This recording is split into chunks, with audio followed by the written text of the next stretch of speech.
One club has spent the summer living out of a suitcase and turned it into first place. On the other side, another team still figuring out their summer plans. They can only win at home. Orange County SC, Monterey Bay FC, week number 21 from Garden Alley Stadium. This action tonight presented by Golden State Cider. With Chris Nurse, I'm David Gascon. And Chris, these Western Conference standings brought to you by Coastal Roots pits Orange County at the top of the board versus last place Monterey Bay. Yeah, Orange County is setting the pace top of the Western Conference. Monterey Bay, however, know that every point is now massive for them if they're going to make a late push to the playoff. Mid-season changes, mentality, contenders, they have to manage games, they have to take risks. One team is protecting a position, the other team is chasing hope. These two teams looking at Western Conference foes, they see each other multiple times. Monterey Bay has a slight advantage. Orange County can easily become comfortable dealing with it. Flip side of things for Orange County, looking at what they did the first 8 games to start the year compared to the last 8. Yeah, Orange County have shown they're legitimate title contenders. They're not always spectacular, they're very efficient, but some of the characteristics of the team, they're very organized. They really panic. They have good game management. They know how to slow those games down, and they're very difficult to break down. One of the biggest reasons they're top of the conference is they consistently found ways to take points even when they're at their best.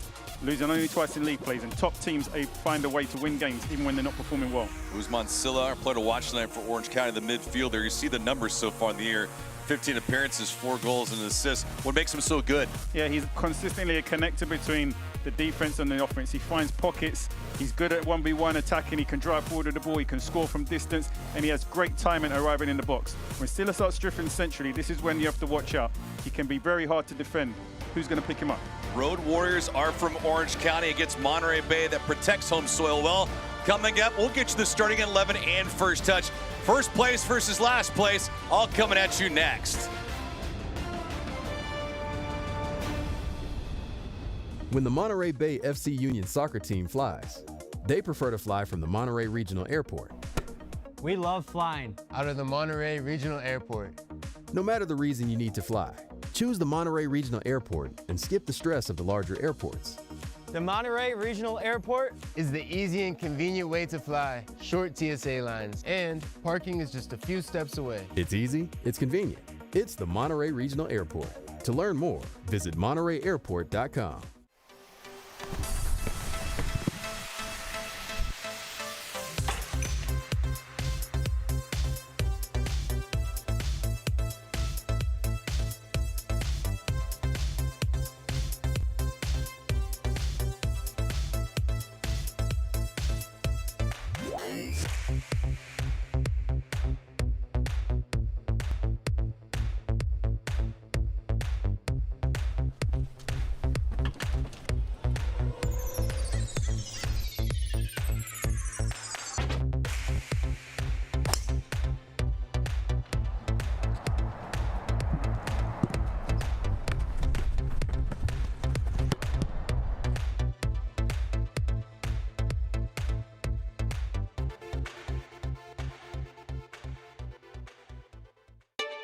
At Montage Health, we go way back in Monterey County.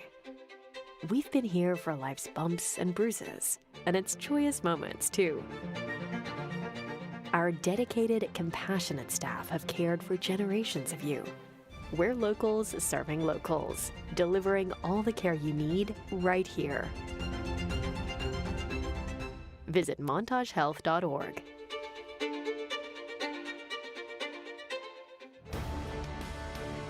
Tonight's match is brought to you by Taylor Farms and Montage Health and Cardinale Automotive Group. And tonight's starting lineups presented by The Lab. First off, the deployment, Alex Cavello, head coach of Monterey Bay FC, a 4-3-3 deployment. Looking all the way across the board, Nakamura is in the middle of the park. Yeah, I think one player we have to watch out for, who we didn't really highlight, is Amari Glasgow. He's a player who has tremendous energy, he's good at taking players on, has tremendous speed, and has been an offensive threat from deeper positions for Monterey Bay. On the flip side of things for Orange County and head coach Danny Stone, looking across the board what they have here tonight, it's a 4-4-2 deployment. Everything has gone their way so far, but they have reliable figures on the board. That includes Alex Rando in between the sticks. Yeah, this is looking like one of Orange County's strongest attacking lineups. They go with all their creative players on the field. It tells me they're coming here to dictate more so than manage the game. This isn't a conservative Orange County lineup. They put all their attacking talent on the field from the first whistle. It's an impressive group as we look at Scylla, Orange County, and their orange and black kits tonight, moving from left to right. And then you have Monterey Bay in their blue, moving from right to left as this contest is officially underway. Monterey Bay having a coaching change of sorts, moving things around. Alex Cavello turning up and turning things around for this squad. Jordan Stewart was winless. Cavello comes in, and Monterey Bay has captured 4 of 7 league matches. All 4 of them are here at Cardinale Stadium. And for Orange County, as it's impressive to see where they have gone, because most of the time they have been on the road, on a plane, away from home. And Danny Stone has felt quite good about his troops, and he feels extremely comfortable with them no matter what situation they're in. Yeah, I think one of the questions we pose in today's fixture is, can Monterey Bay stop Orange County's central creativity? OC have Sia, they have Solis, they have Bazzini, they have McKinnon.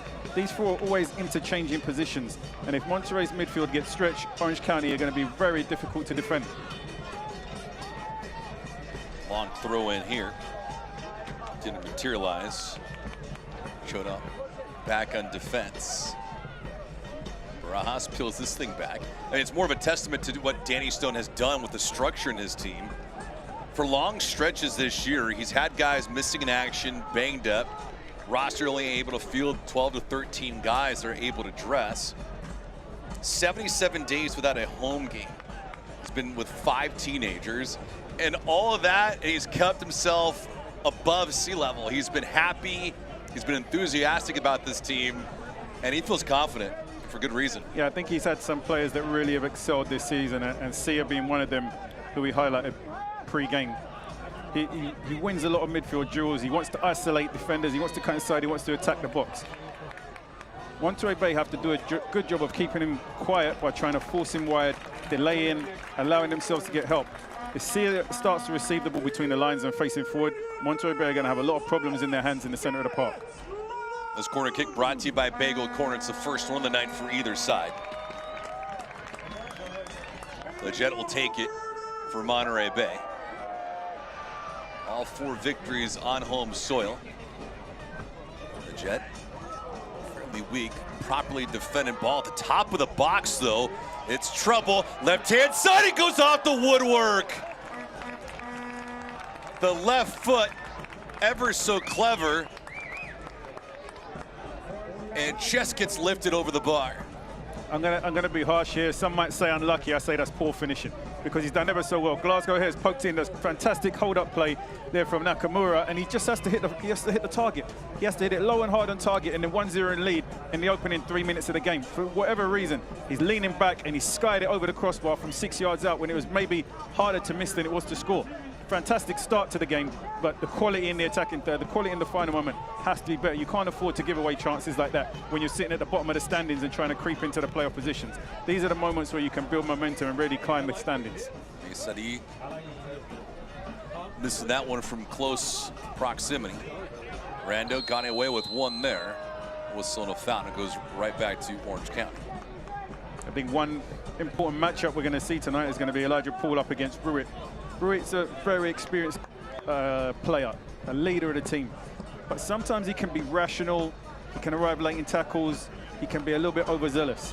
And that matchup over the course of 90 minutes is going to be interesting, because Paul's strengths is all about his movement, his pacing behind, his relentless pressing. Whereas Brewitt's all about leadership, his aerial ability and organisation. So it's going to be interesting to see the balance off and the trading of blows between the two. Orange County has no problems playing on the road so far. 4 victories, a loss, and 5 draws. To say they're efficient is an understatement. More contact here as Scylla goes down. Nakamura, the guilty party. And for Orange County, they just find ways. It's a scrappy team, young, old, and somewhere in between. And a team that can win on the road is not only a threat for the Players' Shield, but they're a threat to win it all. Yeah, as we spoke about, Orange County have found ways to pick up points when they're not playing well. And this is a tremendous, consistent trait of championship teams. They can win when they're not playing well. Couple of entries inside the 18. Nothing materializing for Orange County yet. But they'll keep their foot down. For Monterey Bay, you'd be asking the question, can Elijah Paul make Brewitt defend facing his own goal? Can they get him turned in behind and force him to defend when he's facing his own goalkeeper? That's where he's at. That's where he's maybe at his weakness, and that's where maybe Monterey Bay may be in the strongest moment in that individual matchup. Riley Bidois out tonight. Team's leading scorer, so that will be a problem. It's a great pass on the left-hand side from Benalcazar. Broke 3 lines and took out almost 4 players. Found a seam. This one just goes rolling quickly onto the keeper, and fairly easy touch, but some threatening moments already for Orange County as Jackson getting his first touch. And Benalcazar coming back into the lineup. And for Danny Stone, he's just happy to see some of the guys that have been missing in action for a while are finally getting some minutes back. Some guys are just not in form yet. It'll take them a couple weeks, maybe even a month. But he's patient, and frankly, the roster and the bench has given his team a chance to weather an early storm, develop, and learn about each other. Veteran guys typically get most of the workload, but some of the younger players seeing valuable minutes, especially early on in the season, that will breed a ton of confidence, not only in themselves, but the rest of the team as the year materializes. Yeah, this game started off a pretty high tempo. For Monterey Bay, I think they have to win first balls. They've got to use the crowd and the momentum to give them a little confidence moving forward, and they've got to make the game a little bit uncomfortable for Orange County physically, which is what I think they've done in this first 4 or 5 minutes. They've been very quick to go and pressure the ball, to make physical contact, to make it very uncomfortable for Orange County here, playing away from home. Orange County +7 in the goal differential. One of the strengths is the ability to clamp down, especially in the second half. And for Monterey Bay, they're on the other side of that, -9 in the goal differential. They've scored 16 times but conceded 25. At the bottom of the Western Conference standings, with Phoenix Rising, Las Vegas Lights, and El Paso all below the playoff line. But the Western Conference, much like it was last year, is just a traffic jam. Orange County 7-2-7, and San Antonio right on their heels with 25 points at 6-3-7. You see Amari Glasgow on the left-hand side here for Monterey Bay. A player with a tremendous amount of speed and potential. He's been captain for his national team, and he has the ability to cut in and take shots from the top of the 6-yard box from this left-hand side, being naturally right-footed. A player that they have to watch out for when he's attacking from depth. Ball goes over the top. McKinnon can't hold it. Nicely taken away. I think it speaks of his versatility, Glasgow, because he's definitely an offensive player for his national team, but we see him lined up tonight as a left back, which is always a tremendous trait when a player has the capabilities and the technical foundation to be able to play multiple positions. It allows them to be on the field more often, but it also becomes a tremendous asset to the team, because with the game becoming more fluid and the rotations that players have on the field, what position you start in may not be the position that you end up in. You could easily be starting as the fullback, but then as the ball translates, you could be in the attacking wing position. So his versatility as a player is definitely a strength for this group. Utility of sorts. Glasgow up and out wide. Paul, one-on-one movement, and that'll result in a goal kick. I will say this, Glasgow is a player that once he gets the ball and he's 1v1, get out of the way and leave him to do his thing. You don't need him to be combining. You don't need players running into the channels. He is fantastic in 1v1 situations. So if he's isolated in their space, players need to give him the freedom to drive at them, to take him on and to create for his team. Take a look at the keys to tonight's matchup, presented by Brass Tap. Yeah, we have for Monterey Bay, can they transition to attack quickly? So when they do win those balls, can they quickly look for the outlet pass to Elijah Paul, and as we spoke about, get Brewitt facing his own goal? For Orange County, They have to control possession and be patient. The chances will come over the duration of the game, but they don't want to force things and just needlessly turn over possession. They want to be patient, they want to control possession and wait for the right moments to attack. All about finding those special moments. Haggard, his attempt was fought off.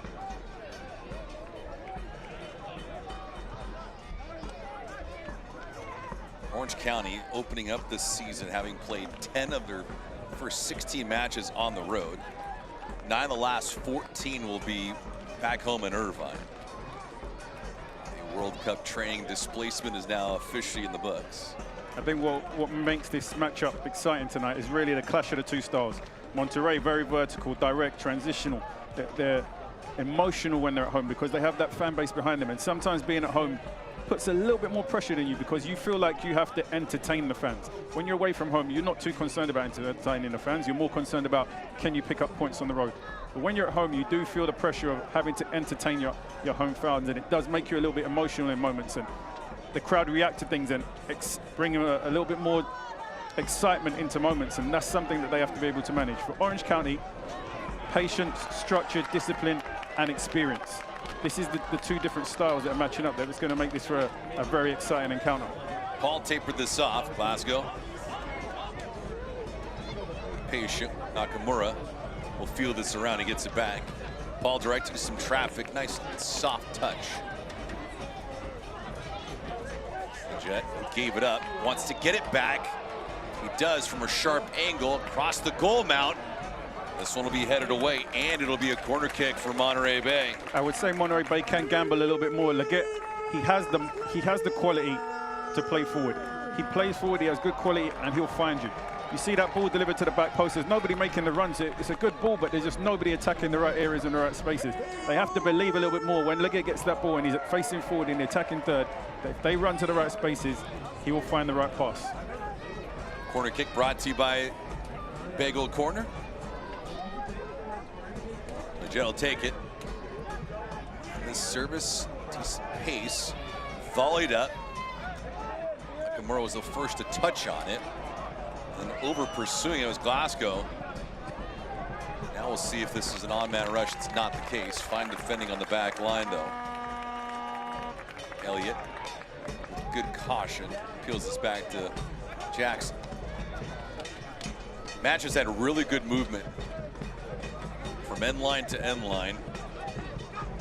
Both teams, plenty of things to play for, and of course, a perfect environment in Seaside, California. We spoke about the keys for Montreal and feeding Elijah Paul early.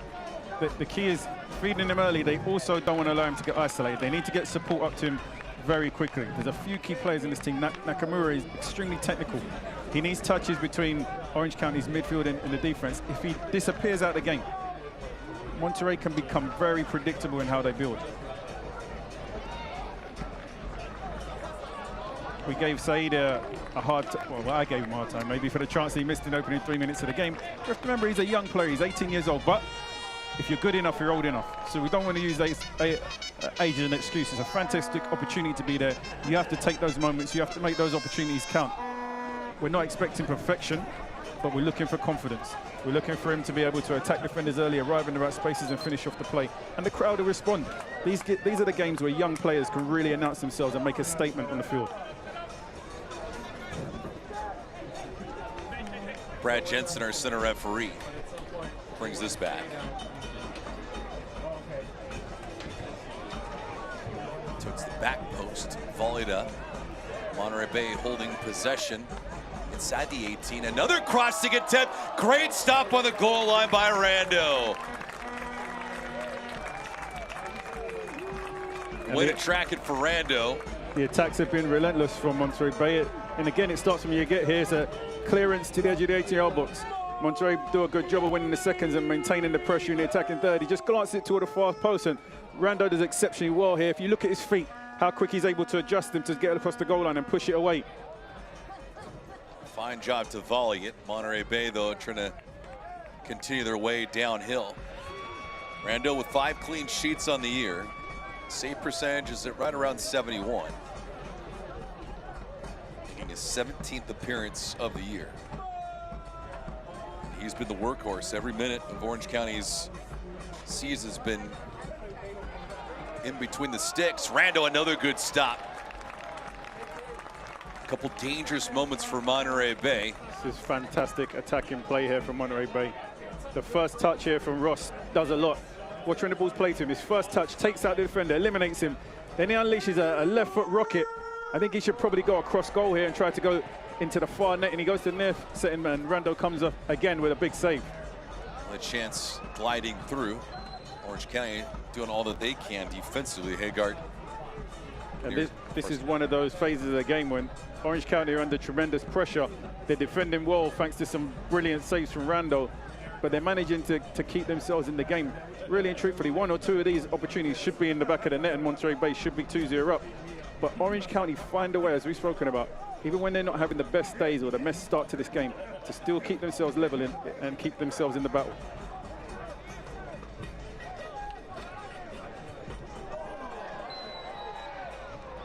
See her there with a foul. He's lucky not to see himself go into the book here. Orange County yet to have any meaningful, sustained periods of possession. And Sia's normally central everything. Everything going forward centrally and dangerous normally starts with him. He's able to drift into pockets. Orange County become much harder to defend when Sia's able to pick up the ball in midfield in the pockets, but it's not the best time challenge there on Glasgow. Glasgow with the contact, but just the harsh foul. Getting him airborne like that. He was left in a vulnerable spot. Farnsworth takes a elbow to the back. Bazinia and McKinnon also, they can be a handful up top for Orange County when they're provided with good service. Bazinia has really good movement, can occupy both centre backs, and he creates that room for Sia to attack from deeper. McKinnon, don't judge him only on his goals. His movement allows everybody around him to get involved in the play, and he also is capable of occupying defenders well. Monterey Bay doesn't have a shortage in talent. It's just a matter of can they be collectively better.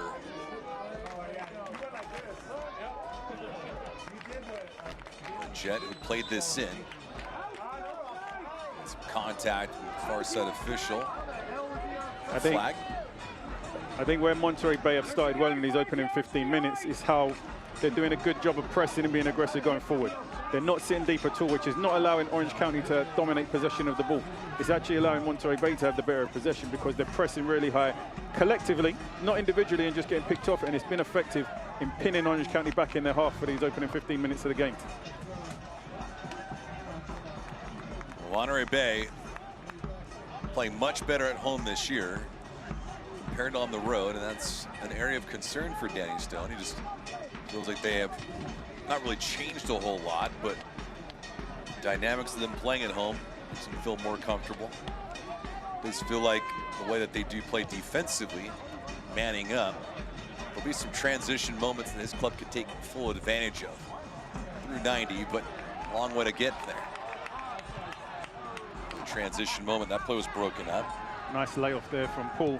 Saidi's had the better of the chances out of the two attackers so far in his opening 15 minutes. We haven't really mentioned Paul's name too frequently, but he's a player that needs to get touches on the ball. He can't just spend 15-20 minutes chasing defenders or chasing longer clearances. He needs to get involved in the build-up play.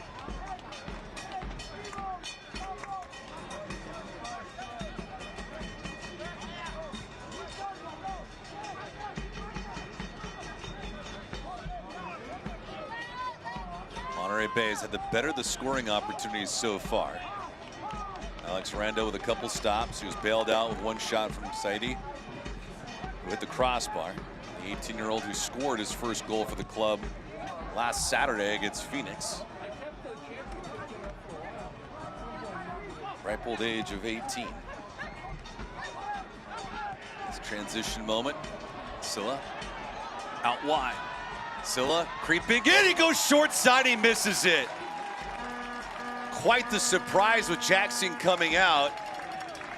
Guzman Silla bearing down the right wing, could not find the target. Great build up here, and it starts with McKinnon drifting out wide and just creating that space for Silla to run straight through the middle. He tries to open his hips here and go near post. I thought he should have really gone across the goalkeeper here. Jackson does a fantastic job of making the angle narrow and making himself as big as possible and just putting Sia under enough pressure that he misses the target. But I think that's a really, really good chance there, miss from Sia. Good build-up play, good intelligence from McKinnon to come out wide and create that pocket of space for Sia to drive straight through the middle, just unable to convert. Scylla's best chance of the match for Orange County. They have nothing to show for it yet. Monterey Bay inviting some heat from Orange County, and now they'll escape.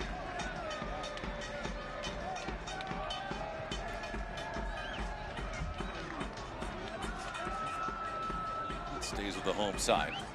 Like it was touched by Ben Alcazar. 21st minute in Cardinale Stadium.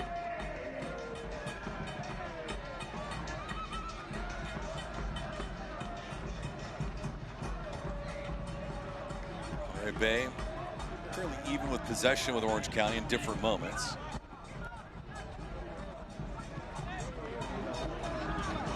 Orange County, big fixture to what they want to do here tonight is dominate the transitional moments, not necessarily the possession battle.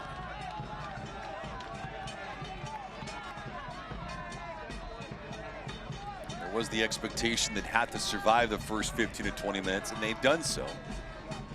They've defended well, gotten some good goalkeeping, and the crossbar helped of sorts.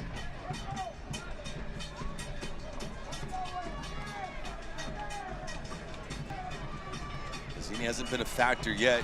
Jackson gotten himself into some hot water. Monterey Bay trying to escape.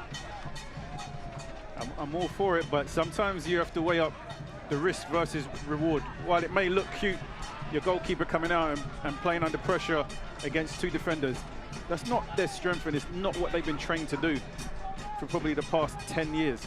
Goalkeepers are generally with the ball between their hands. Your outfield players, your 10s, your creative midfielders, these are the ones you want to find with the ball. Not even the centre-backs you want to be having so many touches on the ball. You want your creative midfielders, you want your wingers who are good in 1v1 situations to be having the ball at their feet as often as possible. While I understand the direction that the modern game is going, I think we also have to make sure we continue to apply common sense. The risk versus the reward. On the takeaway, Ross will have to peel this thing back. Orange County feels like they're growing into this match. Monterey Bay trying to turn the momentum back their side. I think one of the strengths for Orange County is when you have Kelly just able to sit in front of the defense, it allows your wide players to get up and join the attack. Shiota we see on this side of the field, comfortable driving forward and joining the offense, and they become also attacking threats when they're transitioning to offense. Moment here for McKinnon, can't hold it. And speaking of holding, he'll pick up a foul. And while we have a minute, football fans, don't miss all the action. Monterey Bay FC with a group outing starting at $25. Plus enjoy exclusive fan experiences like Walkout Kids, Ball Kids, the High Five Tunnel, halftime contests, and much, much more. Visit MontereyBayFC.com for more details.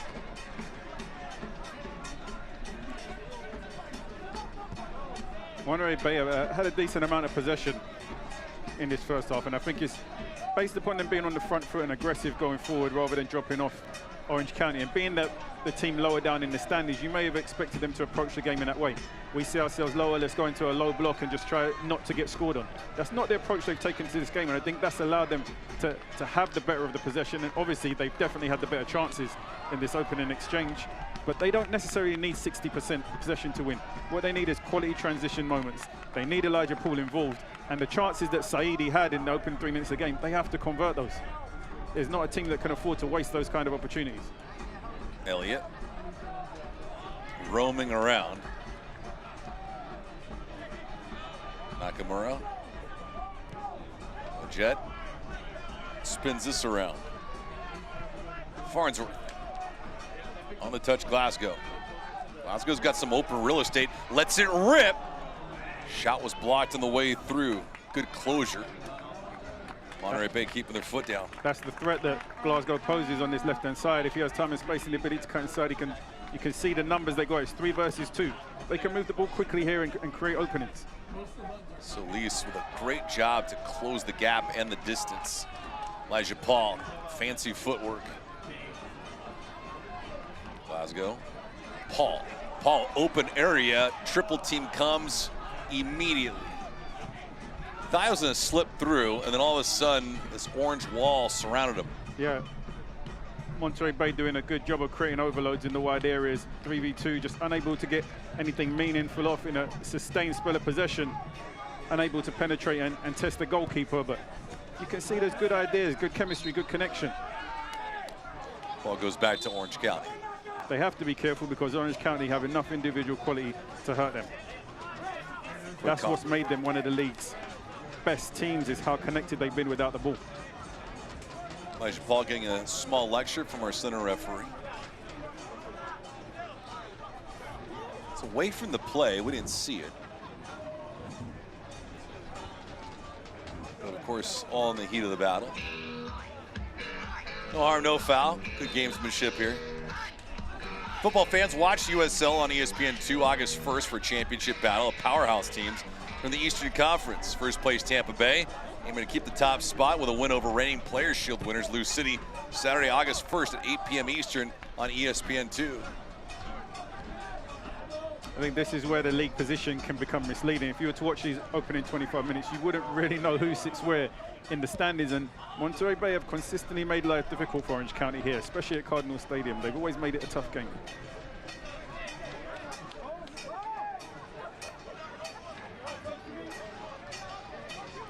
I would say while Monterey Bay probably have been the better team in these opening 25 minutes, Orange County, as we mentioned, they don't need to dominate possession to control the game. The defensive structure and decision-making of what set them apart from some of the teams in the league. The big question mark, that should be a foul, and it will be a yellow. Elijah Paul dragged down by Brewitt, but that's probably as good of a foul as he can have in that kind of a moment. We highlighted this matchup. We spoke about Paul's movement, his ability to run into space, and we spoke about Brewitt and his mentality, aggressive. He wants to get close to people. He uses his physicality, he pulls. And here we see an example that he knows that Paul is about to take off into the space behind. And rather than getting a foot race, he drags him down. And now that gives Paul the advantage. He cannot afford to make that kind of mistake again. He has to be very careful. Now he has to drop off, have good anticipation, good positioning, and good awareness. Because if they get caught shoulder to shoulder again, Paul having the greater of the speed and explosion into space is going to be a problem for Brewitt. So you want to keep playing those balls, those direct balls, directly over the head of Brewitt now and testing him in those situations. As we spoke about, can you get him facing his own goal up against Paul and see how they match off? Only his second season with Orange County, the Liverpool-born center back. 12 appearances for England's youth national teams at U16 and U17. The Jet, right-hand side. Soft delivery will stay with Monterey Bay. Yeah, but Brewitt stuck on caution now the rest of the night. So he must be careful. And of course, Monterey Bay conversely should attack him a lot more. He has to be a little bit more than careful because he's a player that really does rely on his ability to influence attackers physically, psychologically, by talking to them. His strength is his ability to impose himself physically on the game. So now he's going to have to play a different game for the remainder of the second half. For the remainder of the first half and the second half, he's going to have to be more smarter in when he commits himself, how he intercepts and reads the play. He's going to have to be a lot more patient in his defending. Close down players and force them backwards rather than be zealous to go in and try and win the ball.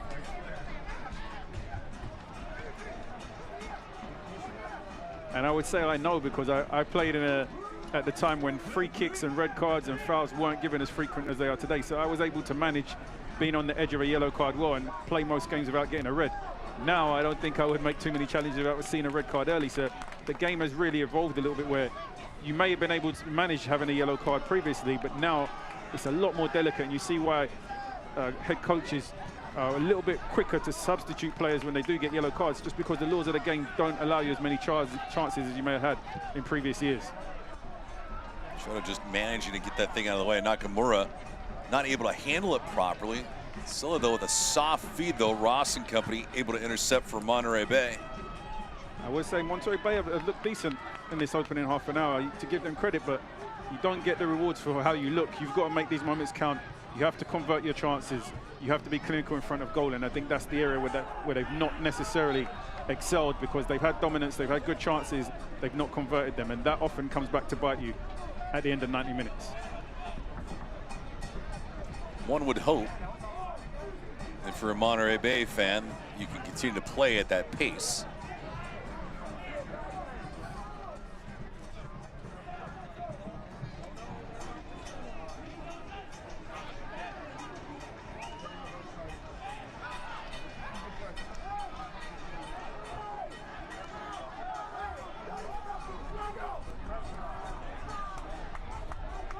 Brando seals this thing back for Kelly. He called his number a whole lot here tonight. Towards the boundary, goes back to Monterey Bay. Into the 30th minute. You want to know my fear after the World Cup's now over? And I've already started to see it. A few years ago when France won the World Cup, everybody... Ball played outside. Still a nice move for McKinnon. McKinnon can't keep it, though. Good tracking back there from Glasgow. When France won the World Cup a few World Cups back, everybody became French, and that was the way to play. Then Argentina won the World Cup. Everybody became Argentinian, and Argentina was the way to play. Now Spain have won the World Cup. Everybody has become Spanish, and Spanish is the way to play. The one thing I liked immediately that the Germans said after Spain winning the World Cup, they said, we don't need to be Spanish. We need to find out how to be the best that we can be as Germans. Because essentially we don't want everybody playing the same style. It would make the game really boring. Sure. We want the different identity. We want Brazil to be known for the Brazil that we all fell in love with. Scylla with a nice move out wide. McKinnon goes for goal. Good stop. Jackson did not have to move a whole lot, though. McKinnon shot it right into him. I'm going to be as harsh on McKinnon here as I was with Saidi earlier in the game. It's fantastic work here in the middle of the pot from Sia to create the opportunity for McKinnon. McKinnon is in time and space. He takes a great first touch and then he smashes it as hard as he can straight down the middle of the field at Jackson. And Jackson makes a reaction stop. He has no choice. He has to make himself invisible not to save it. If McKinnon just has a little bit more composure in that moment and tries to slide it to the corners of the net, to the side netting, he puts his team in the lead. And this is the differentiator in the top finishers, is that when they get into that situation, they have the composure, they have the time, and they have the quality to execute. If you watch the top strikers in the World Cup, it's not a habit, it's not an accident when they hit side netting. If you watch them in training, it's their constant habits and repetition of control side netting. And that was the perfect scenario there where McKinnon could have had the right intentions and tried to play into the side netting, but he opted for power instead of finesse and accuracy. And rightfully the keeper makes a save. It's a fantastic opportunity for Orange County there to get themselves into the lead. Go back to the sequence with Scylla. Hit the accelerator and just a perfect feed on the right-hand side. And it's fantastic work because he tracks three defenders. McKinnon is in time and space, and maybe, yes, the first touch isn't perfect here. Gets caught under his feet, and then the angle gets tight. But the bigger angle on goal is still the right-hand side of the goalkeeper, where there's still 3/4 of the net to finish on. And he goes straight at the goalkeeper and the closest side to him. I think when he looks that back, I think they're the details that he wants to improve in those moments. Because, as we spoke about, these are the moments that the strikers get paid big dollars to execute. And these are the moments that define games. And it's just habits and consistency. You want McKinnon to be the guy where you can say, if you find him in that moment, he's not going to let you down. McKinnon had the moment, staring at 4 goals so far on the season, ever so close to number 5. But there's a common trait in top players, is that as big as that moment may be, and it may come back to haunt them for the remainder of the game, they're able to forget about it and move on quickly. Glasgow, right-hand side, nobody around. They're able to forget about it, move on quickly, and focus on the next opportunity. Because if he puts the next opportunity away or scores the next 2, nobody's going to remember that one that he missed. So this is where he now has to forget quickly, move on, and continue to find himself in the right spaces. On the other side, if you don't forget about it and move on, it can begin to dwell on you. You can think about the missed chance too much, and it can have a negative impact on your performance. People make mistakes. Players always make mistakes. It happens. The goal is forget about it, move on, and don't repeat on the next opportunity. Glasgow here. A little lazy on that feed. McKinnon gets chopped down. And Jet was the guilty party. And he'll walk back.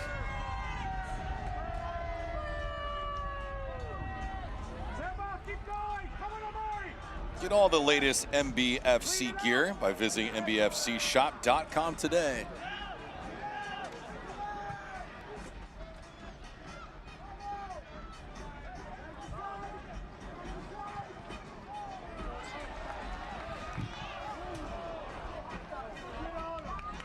Orange County trying to play downhill in this first half. McKinnon on a clean break. Great stop by Jackson. The rebound. Oh, it can't be handled by McKinnon. He is going to have a brutal night of sleep when he goes back to Southern California. The good news is it's a fantastic pass and a fantastic run here. Just gets it set up and slides it in between the two defenders here. It's such a good run here from McKinnon. Just again, in this situation, can you try to find the slide netting? The keeper's low, maybe you have to lift it over a little bit. I think the intent in that moment was right from McKinnon. I think we have to give Jackson credit. It's an outstretched leg at the right moment that blocks it from being a go-ahead goal. But this game is really opening up. There's been good chances for both teams at both ends. But the difference is going to be having the ability to be clinical in the attacking third, to take advantage of these situations, because you're not going to create too many clear-cut chances that both of these teams have created in the opening phases or the opening 30 minutes of this game. Both teams have had really good clear-cut chances to take the lead. And McKinnon, on 2 attempts, he's had all kinds of real estate. A clean break there.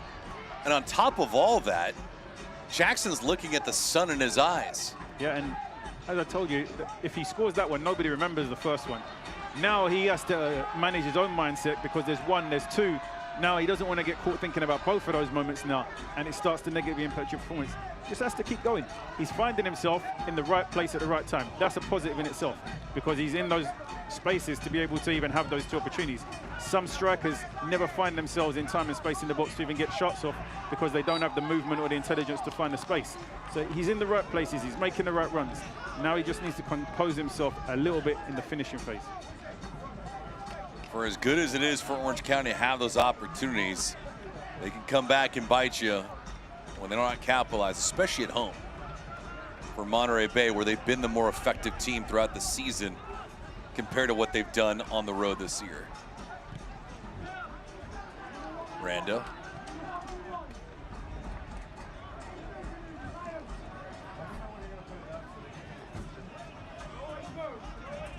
Rando's made his fair share of stops so far.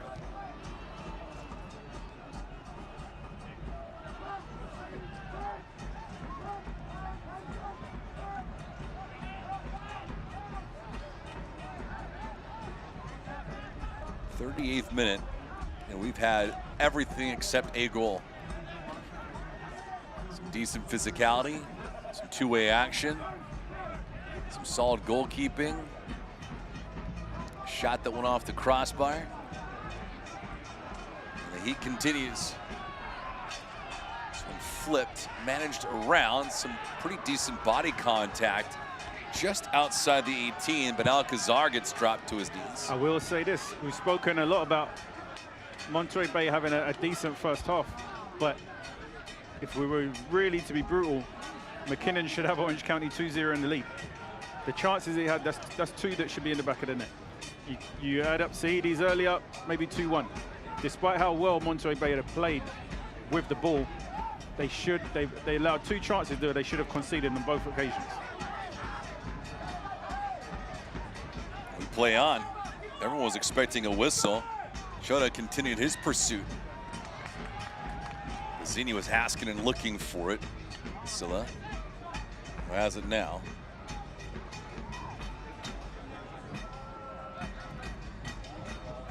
We'll have first half stats, we'll have highlights, some news and notes. Take a look around USL Championship.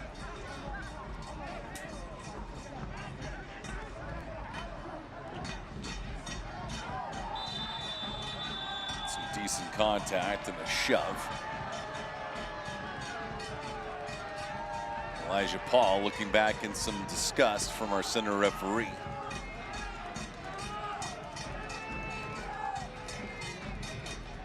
I don't think you're going to have much question marks about that. It's a clear shove in the back. So Lee's not really selling it. Didn't need to. Paul will wear it.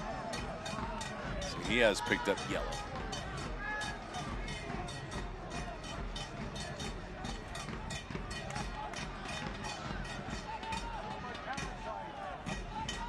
Kelly wants to serve this thing up. The question is, where does he go with this ball?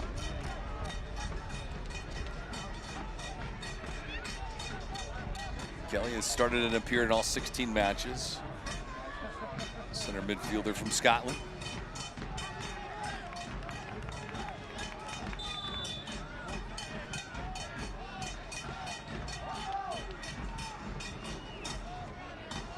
Kelly, good patience. High arcing ball. Controlled though by Monterey Bay. They at least get it out of harm's way temporarily.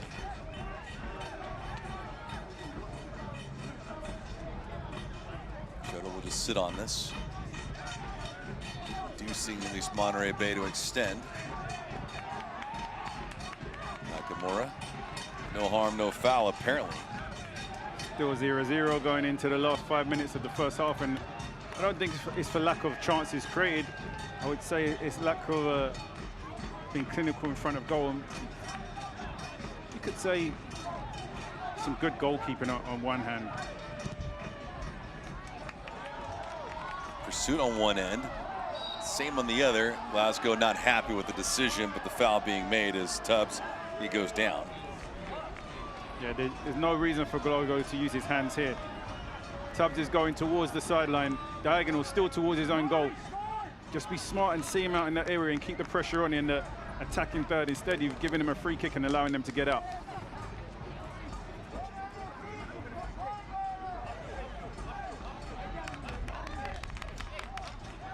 Monterey Bay FC returns to Cardinale Stadium on Saturday, August 8th, 7 p.m. for Pause the Pitch, presented by Bay Federal. First 2,000 fans will receive a dog leash. So for more information and purchase tickets, visit MontereyBayFC.com today. Brilliant play in the middle of the park there from Sia. Just so comfortable receiving under pressure, takes a touch, drives past the midfield player, and is able to find that forward pass. That's what we talk about, him being able to pick up the ball in between lines. He can drive forward of it, he can commit players, and then he drifts out into wide areas, and that's what we spoke about, the rotation in that front line for Orange County. It can become very difficult to mark with the fluidity and interchanging of positions. Quick flip though by Solis, plays it to no man's land, intercepted by Monterey Bay. Nakamura trying to restart the transition for his side.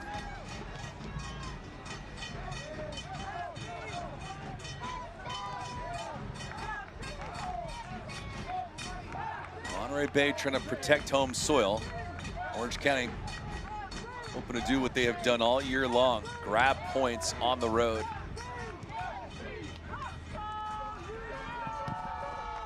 It has not mattered who's been playing amongst the starting 11 for Orange County. They have been tested, they have been gritty, and they have been stout. Possession heavily in favor of Monterey Bay in this first half. 60% possession, more than 60%. Orange County just at 38%.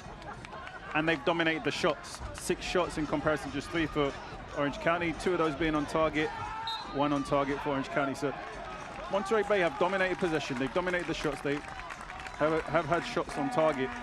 The problem is that they've not converted any of those. And if you watch the game for long enough, the game gives you what you take, not what you feel like you want or what you should have. You have to take those opportunities in order to get what you deserve at the end of the 90 minutes. And we've seen this so many times where the team that you may feel is deserving of the result sometimes isn't the winner at the end of it, just because they don't take those moments at the time when they're on top in the game. Sebastian Leggett will take this free kick towards the right-hand side, lofted up.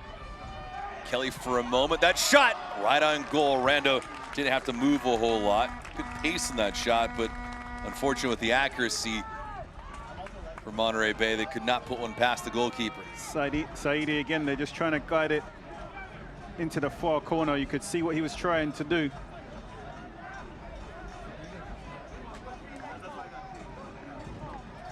Shots in the first half, 6-3 in favor of Monterey Bay. You can see where a lot of Monterey Bay's attacks come from so far in this first half. They had 11 crosses in comparison to just 2 for Orange County. Kelly.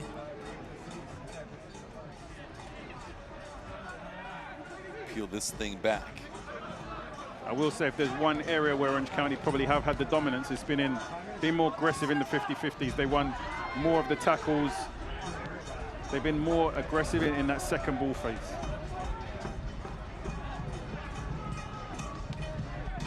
Flung up out wide. Glasgow in front. McKinnon was well outside, no chance to get to it. And McKinnon, a couple of grade A scoring opportunities. Glasgow on a horse. Can't get to it in time. Chitto with a great job of playing the angle and using his size. So, turning like a top. Monsilla, who's credited for everybody else tonight. Kelly out wide. 1 minute of added time. Kelly a little weak into the box. Not his best delivery. Paul, fine job offloading Silla. Elijah Paul with a full head of steam. Paul.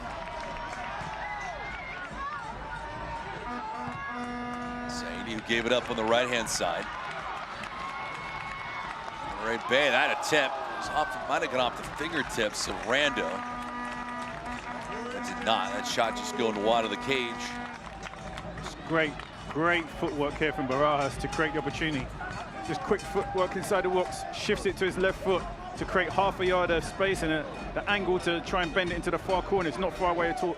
That's a player you have to keep trying to find with the ball at his feet and let him drive at defenders and commit defenders and make things happen. It's the first time we've seen him in the dying stages of the first half get the ball and show that level of ability. They have to keep finding those players. These are the players we want to see on the ball more often throughout the course of the game.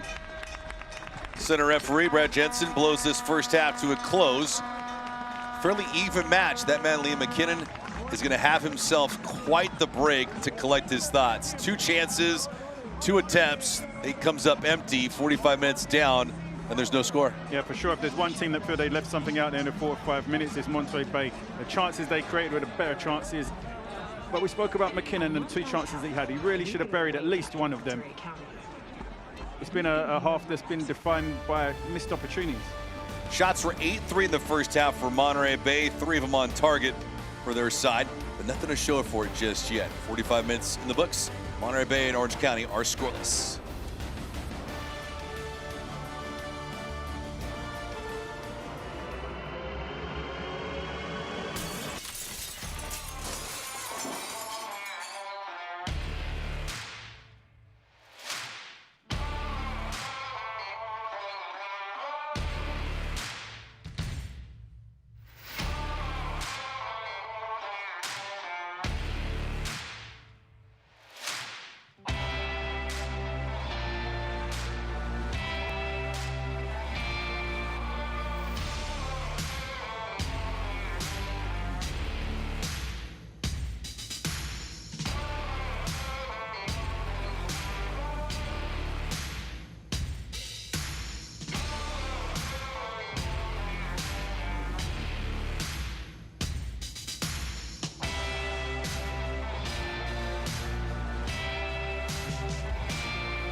Coastal Roots Hospitality is a proud partner of the Monterey Bay Football Club and WeatherTech Raceway, Laguna Seca. Coastal Roots Events and Catering, along with its 3 iconic restaurants, Montrio, Tarpe's, and Rio Grill, invite you to pick it up and pay it forward, where 10% of all proceeds from takeout orders are donated to various local charities. And now you can become part of the team. At Coastal Roots Hospitality, employees are the heart of our company, with a firm belief that everyone can make a difference. We are inspired by the love of the ocean, our community, and the Monterey Peninsula. We're required to have fun. I like to work for this company because of this family feeling. The Coastal Roots Hospitality team is a dynamic group of professionals working together to bring exceptional, engaging service and a delicious dining experience to our guests. For more information, visit coastalrootshospitality.com. And entertaining first half of ball here from Cardinale Stadium, but Monterey Bay FC, Orange County SC, the Western Conference foes. Nothing to show for you just yet. It is scoreless. Chris Nurse, David Gascon, all here at the break. And now we get a moment in time to take a look back at what was the 2026 FIFA World Cup. Fellas, take it away.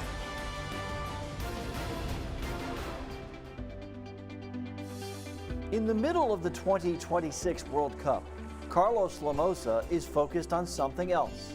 The head coach of San Antonio FC is navigating his club through the midway point of the USL Championship season. But nearly a quarter century ago, the World Cup was Lamosa's dream come true. Well, that was a unique experience for many reasons. First, that was the first World Cup of the century. That was the first time the World Cup happens in 2 different countries. And that was the first time that happens in Asia. The 2002 World Cup is to date the best performance by the U.S. men's national team. A stunning victory over Portugal in the group stage. A shutout of arch rival Mexico in the round of 16, with South Korea's 13-hour time difference to U.S. Eastern Time. Americans had to be creative for live overnight matches. Bars were open at 4 in the morning making breakfast for your matches. Were you aware of all of that at the time? We found out being there in Korea. They show us videos of footage from TV networks, having a watching party at 3 in the morning, 4 in the morning. Also for me, I have Colombian news going to my parents' house in Colombia in the middle of the night to do interviews when we were playing live. In 2026, the World Cup includes more than 40 players whose careers were touched by different levels of USL. Lamosa now has a seat to watching players chase their own World Cup dreams. Here from our academy from San Antonio, we have a player representing the U.S. on the U17 qualifier.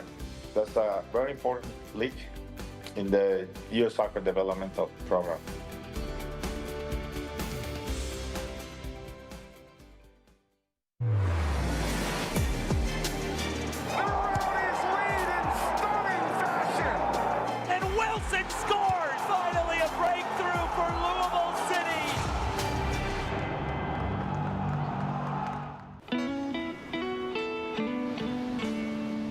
You ever just look at them and think, yeah, I'm doing all right. This summer, get 1,000 bonus points and a chance to win 250,000 bonus points. Hay mucha fiesta, señor Martino. Hay gente revancha, doctor. Pero falta gol, estamos a esperar a Hugo. ¿Hugo Sánchez? Sí, tira para adelante. ¿Quién maneja? ¿Un futbolista? ¡Llegamos por fin! ¡Ay, bendito sea el chofer, doctor! Hugo, ¿regreso a las canchas? ¿Algún consejo? Sí, confía y cree en ti. ¡Ey! ¡Pasa al norte! A donde me dé la oportunidad, pero listo para dar el paso. ¡Listo, vámonos! This is your moment.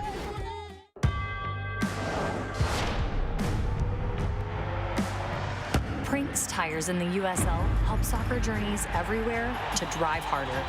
From city playgrounds to suburban sidelines. From early mornings to late nights. From fun with friends to winner takes all. From the biggest fan to the biggest heart. And at every turn, Prinks tires will be there for the long haul.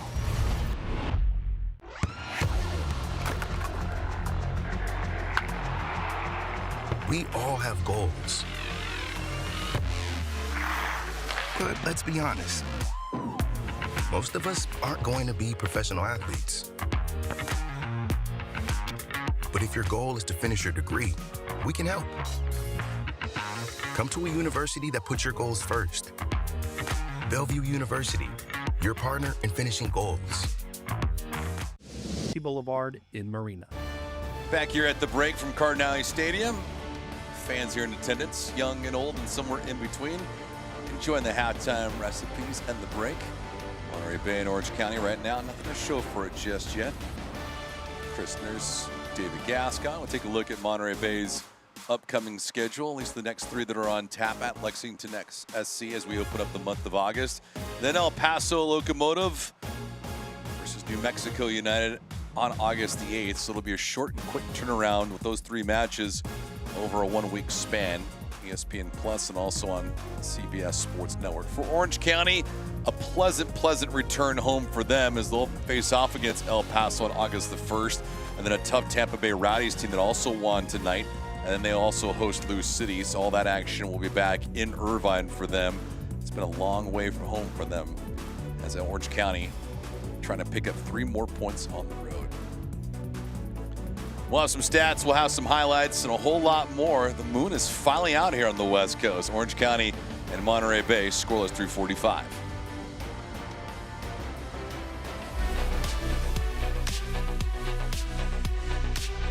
It is halftime in the USL Championship. We hope you're enjoying the match so far. I'm Dan Lucas inside the USL studio with a look at the headlines. It was an amazing accomplishment and USL history. Trevor Ammon's hat trick blew open Pittsburgh Riverhounds game against Louisville City. Ammon scored 3 goals in 3 minutes and 27 seconds, the fastest hat trick in league history. The Riverhounds collected a 3-1 victory on national TV. Construction is underway on Detroit City's new home. The groundbreaking for Alumni Phi Stadium took place last Wednesday with club partners, business leadership, as well as the mayor of Detroit on hand. The 15,000-seat stadium's planned opening is in 2028. The CONCACAF Under-20 Championship now underway in Mexico. 3 players from USL clubs are with the U.S. Under-20 team. Colton Swan of Charleston Battery and Brandon Days of Louisville City represent the championship. Braden Dunham represents Swarm FC of USL League Two. National Spotlight games in Championship and League One. Next Saturday, Tampa Bay hosting Louisville on ESPN2. August 5th, Richmond Kickers hosting the New York Cosmos on CBS SN. And then on the 8th, Monterey Bay hosts New Mexico United on CBS SN. This is the USL Halftime Update. Let's get you back out to your match.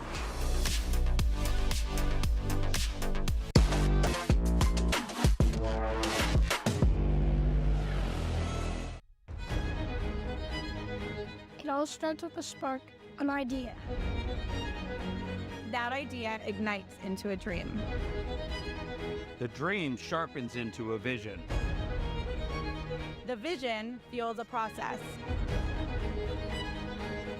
And through relentless craftsmanship, that process is forged into reality.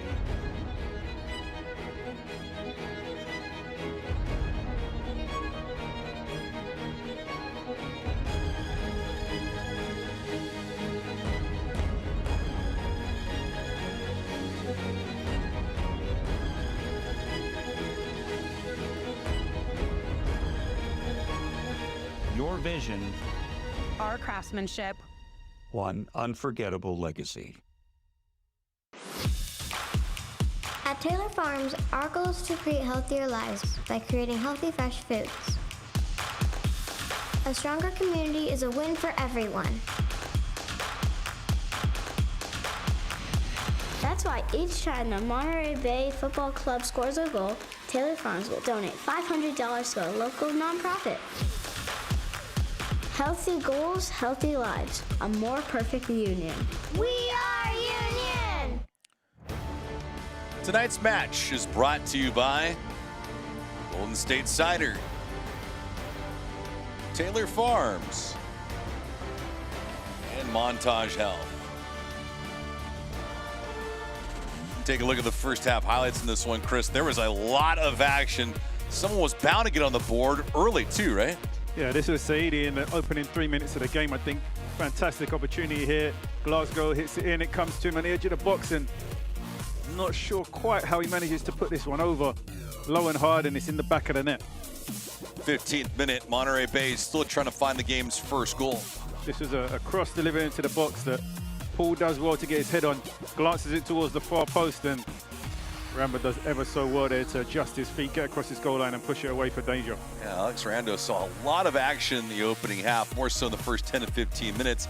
32nd minute, though, Usman Silla got himself going. Yeah, see it here, committing 3 defenders, finds McKinnon in space. McKinnon smashes it straight down the middle of the goal, and Jackson does what he's supposed to do in this moment and pushes it away from goal. McKinnon would have another opportunity shortly. Speaking of that, here in the 35th minute, all alone on Jackson, who kicked out the left boot. It's great movement to create the opportunity here. You can see his diagonal curved run from outside to in, but just lacking on the finishing aspect. First half highlights were brought to you by Cardinale Automotive Group. And now the first half stats presented by Monterey County Bank. What does the numbers tell us so far? I think if you look at the quality of the opportunities, Orange County have had 3 quality opportunities. Sia and both from McKinnon's. 3 of those 4 opportunities that they created should have been goals. When you look at Monterey Bay's opportunities, maybe the 1 opportunity from Saidi, you could say, was a real quality opportunity. So for the possession, they've had almost 60%.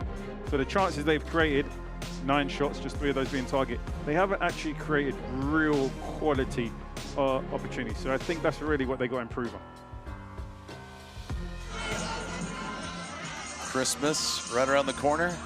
What is too early for Christmas music? Now is too early. Now. Is it? Right now is too early. You do know we do things a little differently in we're California. still in the summer holidays. The kids ain't even gone back to school yet. Yeah, you know, you can never say no to Santa, especially with the youngsters that are out. He's not bringing gifts for another 5 months. Chill. We're just different in California, Chris. We're just a different breed of folk. It's different from the middle of the country and the East Coast. But jolly old St. Nick. Of course, I do feel like he's supposed to come when it's snowing. There is no snow, and I hope there is no snow coming right now. How has he got a sled and there's no snow? No. Fair enough, fair enough. To be fair, though, it's typically got to go through Halloween, and I feel like you have to go through Thanksgiving before you start bringing out the Christmas tree and the Christmas music. I wonder which defense is going to be Mr. Grinch tonight.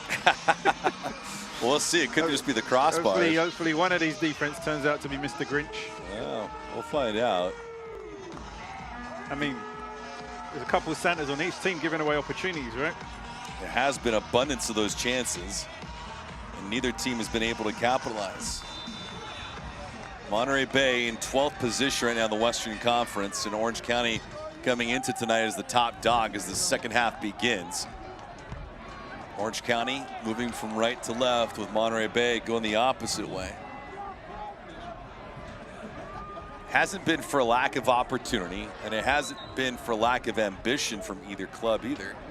Monterey Bay came out with a ton of spunk to start this game, and there was a sentiment from Orange County that they would have to absorb a little bit, especially playing on the road and doing so against a team that's better at home. Yeah, I think Monterey Bay were the better team in the first half, irrespective of what the statistics tell us. But Orange County exactly where they want to be. They're comfortable being here. This is where they're at their strength. Monterey generated a number of chances, but they need to be better quality chances in order to find that breakthrough, where Orange County, they stayed organized, they remain within striking distance, and the fewer chances that they created were actually a higher conversion rate than Monterey Bay's. 3 of those 4 should have been goals. Whereas we could say maybe 1 of Monterey Bay's 8 really should have been a goal. Well, if you're Danny Stone, what do you tell your team here in the second half? They just got to keep doing exactly what they're doing. I think, you know, they've only really given up 1 clear-cut goal-scoring opportunity. That was in the opening 3 minutes of the game. The other has been kind of half chances or shots from distance or block shots. So you're away from home. It's not awful. You've got to be more clinical in the chances that you create. So Sia, you know, he's been fantastic this season, but he's got to come up big in that moment. And McKinnon, you don't want to beat down his confidence. You don't want to have him to start second-guessing himself. So you've got to keep believing in him. You've got to keep telling him the goal's going to come. Keep making the runs. Keep arriving in the right spaces. Just believe in yourself in that little bit of moment just before you take the strike on goal. Brewitt chirping a little bit, but you see Bazzini gets hauled down. Nakamura is the guilty party. He's getting up, saying what gives. Pretty obvious. Brewitt, who picked up a yellow card in the first half, having a gentle conversation with our center referee. I would say, though, Orange County haven't yet found their attacking rhythm. Sia had flashes and moments in the first half, but he wasn't consistently receiving that ball in between the lines because really Orange County just didn't have that much possession to continue to find him on a consistent basis. McKinnon had some good chances, but his clinicality, his finishing has to improve. And Orange... Ooh, wide open, goes Brewitt, and he scores! He wasted no time and let that thing rip. Brewitt on the board for Orange County here in half number 2.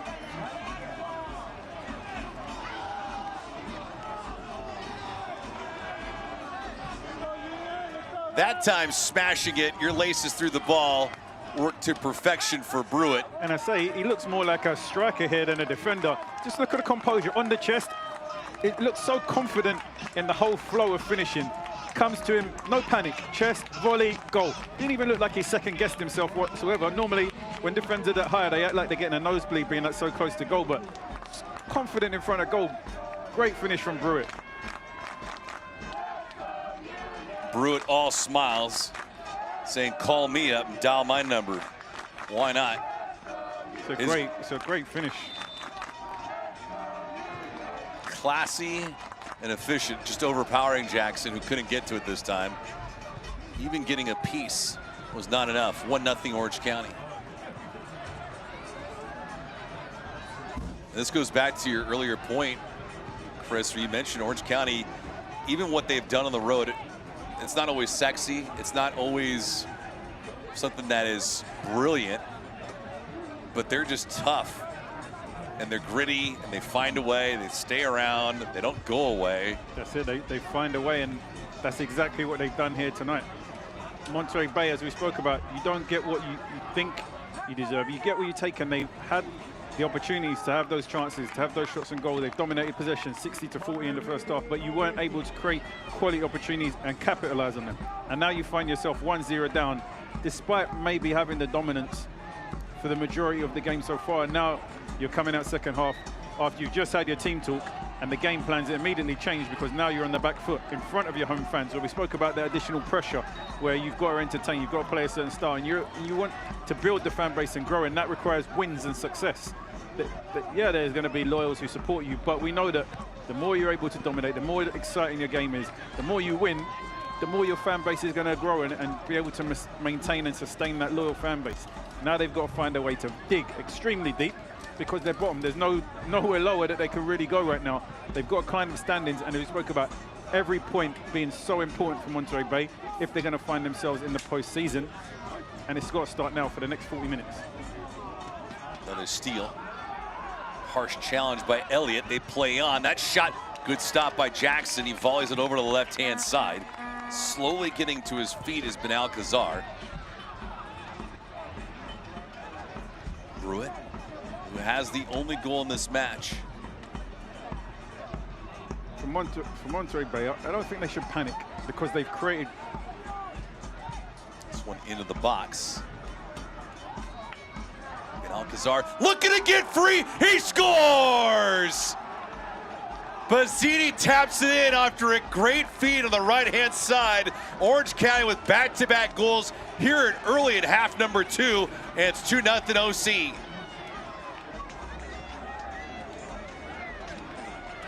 I don't think there could be a worse start to the second half, but this is just resilience and persistence. It gets blocked, he keeps going. He wins the ball off of it. A little bit of luck, but if you don't keep making the run, you don't get lucky. Then he just finds a teammate's feet into what? Bazzini positioned with his hips facing goal. I think it actually ricochets off the defender in the end. Gordon, it doesn't matter who, but it's in the back of the net. And Orange County went from maybe should have found themselves down to a pretty comfortable 2-0 lead pretty quickly. They turned the heat up in the opening stage of the second half and have got the rewards for it. Well, Chota's going to get credit for the goal right now. Either way, they will take it. Goal presented by Taylor Farms. So Brewitt gets his first of the year. And then Chota, who right now is getting credit for that goal. We'll see if it holds up. But he also gets his first of the year. And keep in mind, both goals scored completely different ways. But both goals coming from defenders for Orange County. Yeah, you need everybody to contribute and step up, right? Definitely two of your least expected goal scorers. But sometimes that's what it requires in a good team that's going to compete for a championship. When the attention is on the strikers, your less suspected cast members step up and take some of that load off.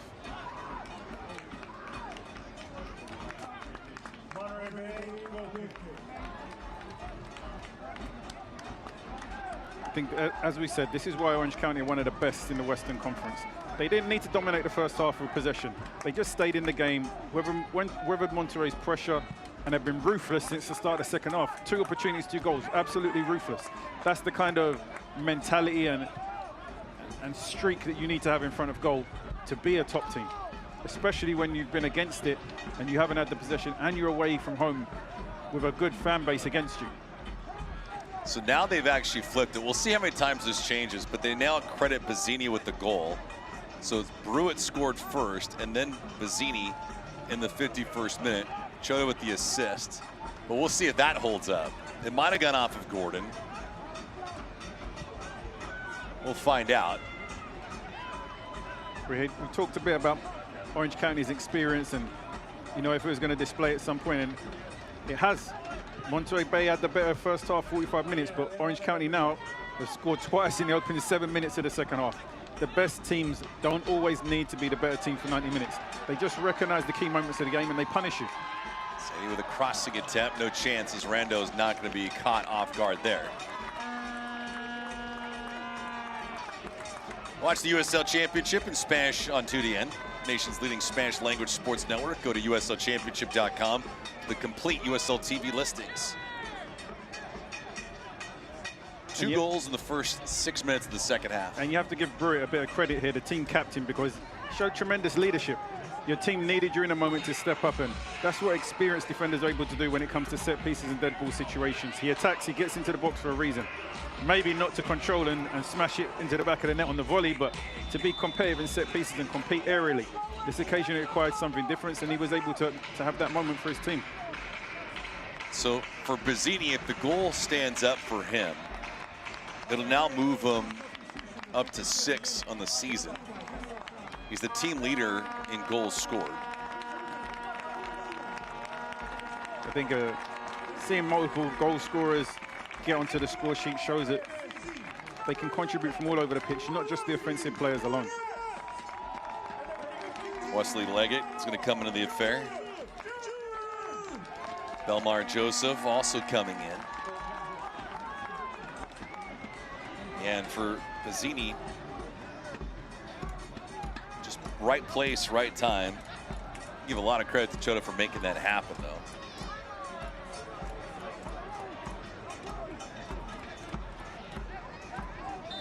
Bazzini's done so much damage in a limited amount of time. He's only started in 7 matches prior to tonight. Jackson punches that away. The game's completely changed now, and Monterey cannot be patient. I was just before the second goal, I was saying that there's no need to panic in it. Now they probably need to have a little bit more urgency. They've got to push their full-backs higher. They've got to commit numbers forward, and they've got to take more risk. This creates exactly the spaces that Orange County will love on the counter-attack. Elijah Paul cannot do anything with it. Good maneuvering and not being broken down as Chota. Back to Rando.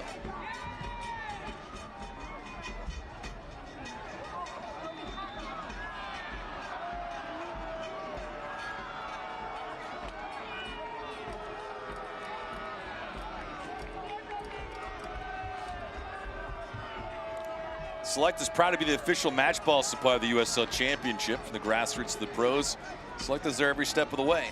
Visit us.select-sport.com for the latest specials, products, and much, much more. Select, the player's choice. So Brewitt his first, Bazzini for now his 6th. Play would be marked offside. Ben Alcazar a few steps. The game now becomes all about Orange County being able to manage the game. Can they now have longer spells of possession and slow down the tempo of the game, draw free kicks, make Monterey Bay chase the ball?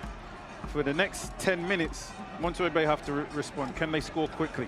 It's game on. If Orange County can reach 70 minutes and they're still leading by 2, I think the experience that they had in the squad will take over and they'll be able to see things out. So this is really pivotal 10 minutes now for Monterey Bay. Barajas. Jet. Barajas working quickly. 2-hand shove, and that'll be called every single time as Tubbs, the guilty. Wow, and he picks up yellow here. Wow. And this is where Orange County need to be careful, because set pieces can really have a change in the momentum and flow of a game. This is a fantastic set piece opportunity now for Monterey Bay to try and get themselves back into this. I do think Leggett goes down a little bit easy here, and he's able to sell it to the referee a little more than it should have. Tubbs on loan from DC United. I thought that was rather harsh to throw a yellow at him. And we know that Leggett has quality here. He has the ability to deliver dangerous balls from set pieces.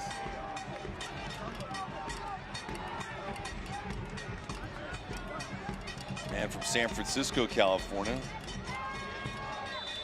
Spent some time with FC Dallas. Back posts. And it'll be a corner kick for Monterey Bay, so different angle, new service. Football can be a really cruel game sometimes. I know Monterey Bay probably walked in at half-time feeling like they probably edged the first half. And then 7 minutes into the start of the second half, they're scaring down a 2-goal deficit against one of the most clinical teams in the league. It can be really heartless at times.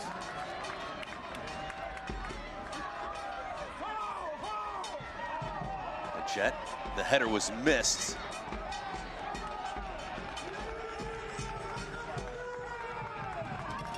Paul was the first to elevate it, and then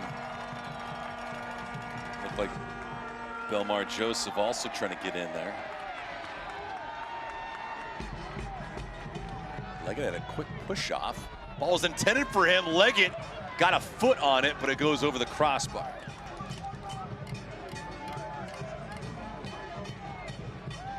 It's interesting because Monterey Bay head coach Alex Covello, he isn't rating. He's already gone to his bench, looking for fresh legs and a different attacking dynamic duo after Orange County's blistering start to this second half, trying to find a way to get back into the game.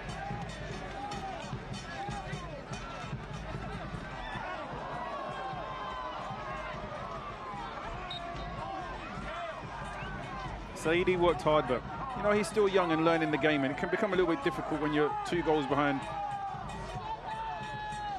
Leggett, on the other hand, he brings some fresh running power. He's a little bit more direct with attacking intent, and he has a little bit more experience in managing the emotion side of the game. I don't think the substitution for Saidi was about a poor performance. I think it's about changing the tempo and asking for different questions of the Orange County defense. Yeah, the second half being ripped away from Monterey Bay, with Orange County coming out to a brilliant start. I will say 2-0 down, Monterey Bay now need more penetration rather than patient possession. They need players who are willing to attack defenders 1v1. They need more vertical running, and they definitely need more pacing behind to try and cause more problems to this Orange County defense.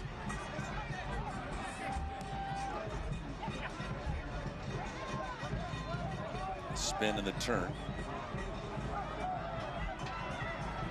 I think if Monterey Bay are able to get on the score sheet before the 70th minute, it can change the game. It can get the crowd more engaged. It can put Orange County under pressure. And I think the momentum would then shift in favor of Monterey Bay.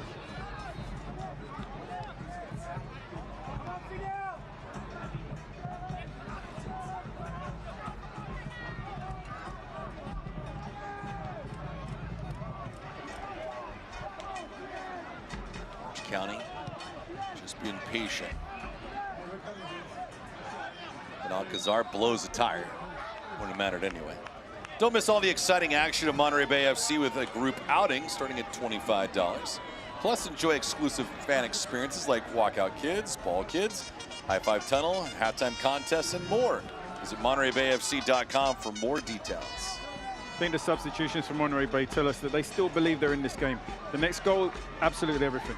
If Monterey Bay can quickly get one, as we spoke about, possibly before the 70th minute mark, we've got a contest. If Orange County manage to keep them out for another 10-15 minutes, I would expect the experience that they have within their group to become a major advantage going into the closing phases of the game. Wesley Leggett trying to draw a second yellow card against Brewitt.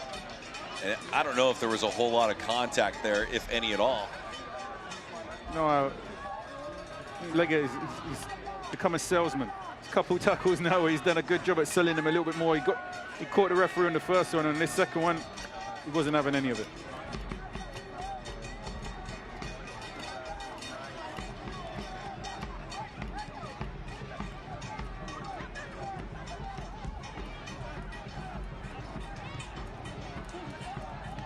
Sneaky attempt, and that ball just couldn't sneak through for Bazzini. Have not changed the credit of the goal until now.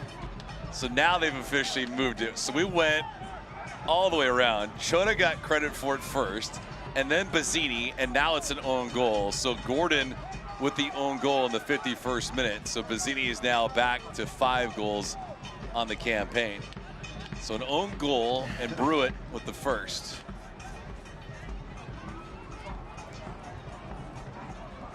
And I think that's safe to say it will not change from here on out.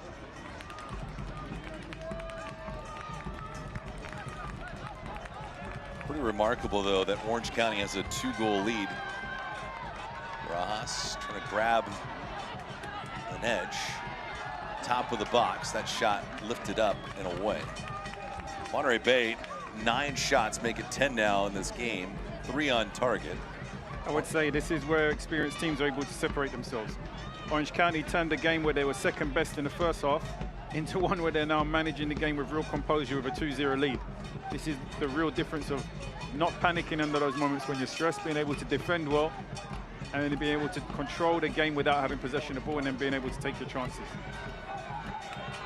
The shot going wide of the target. Rando had a beat on it. As we spoke about, it's not a problem of chances for Monterey Bay. It's converting real chances with a high percentage of being able to finish them. If you look at the positions where Orange County have had their finishes and their strikes, the majority of them have been from all inside of the 18-yard box, in positions where one player has attracted 3 defenders and found another player in time and space.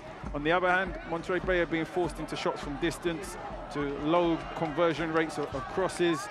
You know, we're still yet to see a chance as good as the one Saidi had in the opening 3 minutes of the game. And had that gone in, it completely changes the momentum and the complexion of the game going forward. Monterey Bay is fortunate enough as well to only be down 2 goals. Keep in mind, Liam McKinnon had 2 quality scoring opportunities, a partial breakaway and a pure breakaway. There you can see the game management creeping in. Orange County just slowing down the game. No rush to get it back in, just trying to kill any momentum that Monterey Bay may have.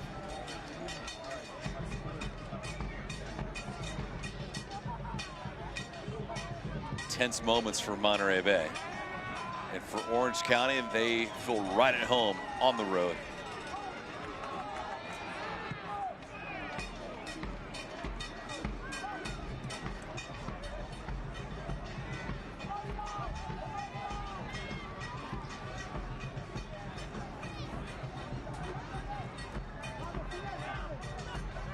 And Alcazar could not hold it.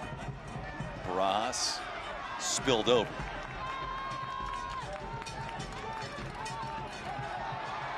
Leggett, a tackle of sorts, and nothing called. No one's buying that anymore. That's the 3rd time, and he's a physical guy with speed and strength and directness. He doesn't need to be throwing himself on the floor trying to get free kicks. He needs to come and have a positive impact on the game. And 2 out of the 3 times that he's tried to sell the referee free kicks, he hasn't bought them, so he's turning over possession for his team. Get out there and compete. Try to make yourself positively impact the team and try to get yourself on the score sheet. Hagar clearly grabs this ball and he draws the foul after.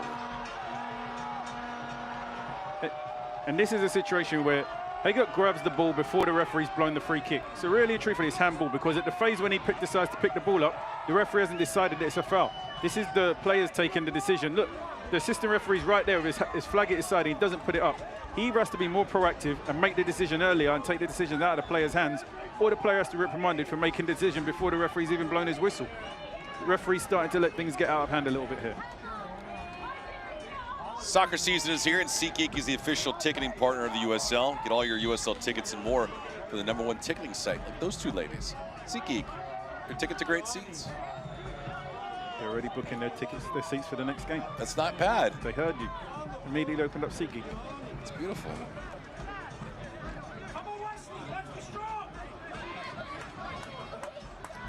I think the next goal is still the big one. We're approaching that 70-minute mark that we labeled.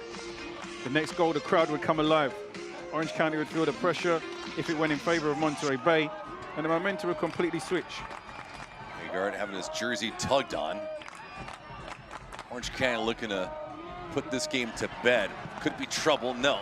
And if they do score next, I would say the game was almost certainly over if Orange County were to get the next goal.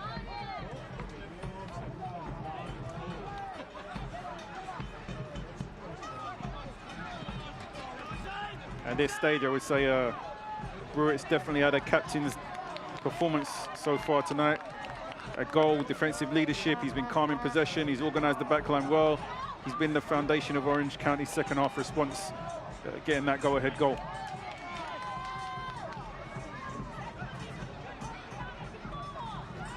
Kelly, with a step, Elliott let this thing glide by. Sia's definitely gone a lot quieter in this second half, while in the first half, I thought he was doing well. Hasn't really had too much action in the start of the second half. This will be an Orange County corner kick. Elliott pulled up on the play. There's two players I would also say have had a stronger impact in the second half. Kelly and Haggard in the middle of the park, doing a better job of dictating the tempo, far better than they did in the first half. Half time, we spoke a little bit about the midfield battle. In the second half, these two have stepped up and wrestled control back in favor for Orange County. Top of the box, Brewitt. We're looking for a brace in front. Fantastic setup, but even better defending for Monterey Bay. This time, Brewitt did attack like a defender. Found himself again in time and space at that back post area. Ball fell on his left foot. It wasn't a bad attempt to cross it, but he wasn't able to finish like a experienced striker like he did the first time.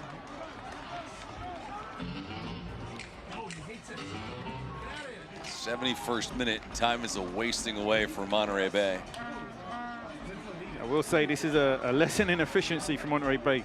Far better for much of the first half, but Orange County, over the duration of the game, have shown why they're near the top, or why they lead the Western Conference, being clinical in both boxes and composed in front of goal when they got their chances. Elijah Paul with just too much on that for Glasgow. Glasgow's not been the same man in the second half compared to where he was in the first. Yeah, I would say he's definitely more of an attacking player. In the first half, he was doing a lot more defensive responsibility. I feel like he's best when he's able to make runs beyond the defensive line, and I don't think we've seen that too many times in tonight's game.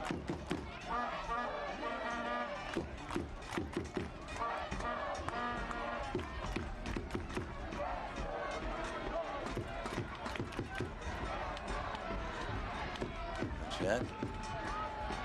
Ross was open for a moment.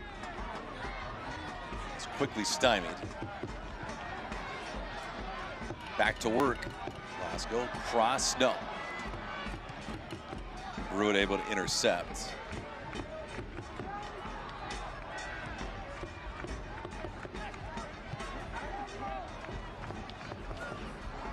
Orange County not needing a third goal, but they'll certainly take it. Monterey Bay perhaps overextending.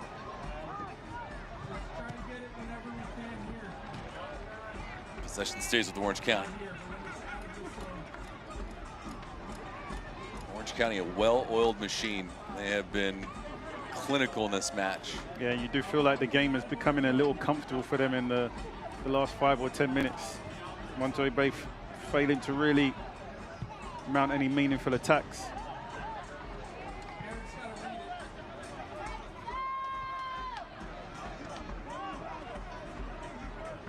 Brewitt scored the game's first goal here in half number 2. And then an own goal. They're going to call a foul here with Kelly. That's exactly the case. Let's go, Stewie. Let's go, Al. Come on. Make a difference.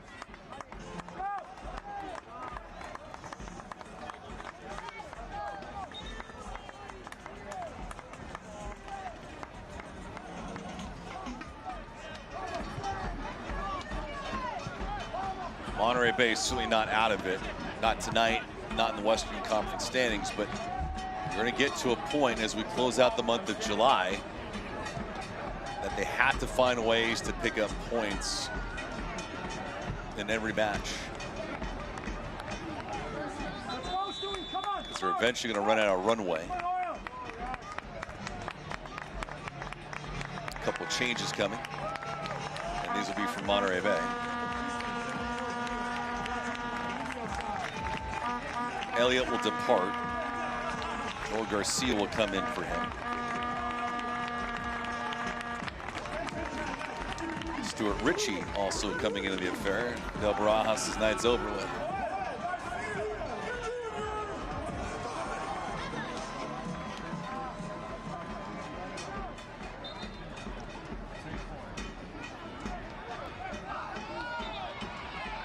Substitutions presented by BBSI.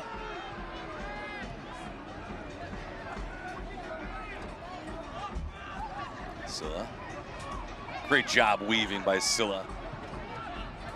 Silla's just been dancing all night long. He set up McKinnon twice. McKinnon was not able to pay it off.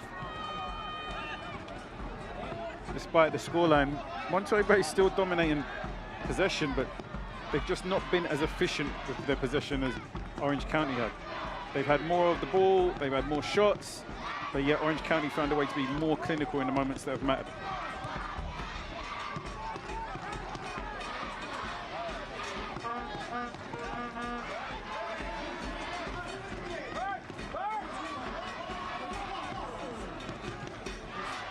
Monterey Bay entering here into the attacking third. Can they do with it? Lasco back to Garcia. Changing spots. Jet. Back posts, easy for Rando to gobble up. There you see Orange County under defense, but never looked like in panic or uncomfortable. Just defending well. Since taking the lead, Orange County have looked much more compact. They forced Monterey to go for crosses, to shoot from less dangerous areas from outside the box, and very predictable attack. There's a difference between having possession and asking real questions of a defense. And Orange County have been very happy to let Monterey Bay circulate the ball and have these opportunities and shots from distance. And there's an area of comfort that Orange County is possessing, even without the ball. Of course, large part with a 2-goal lead.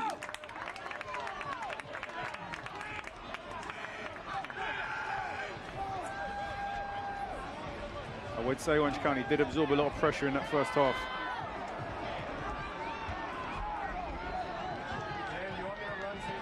Ball back in, Paul couldn't get to it. Brewitt fine positioning to shield.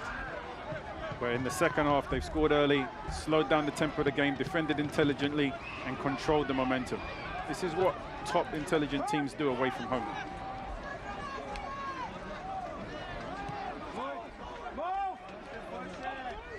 Four, 1, and 5. So we played across again.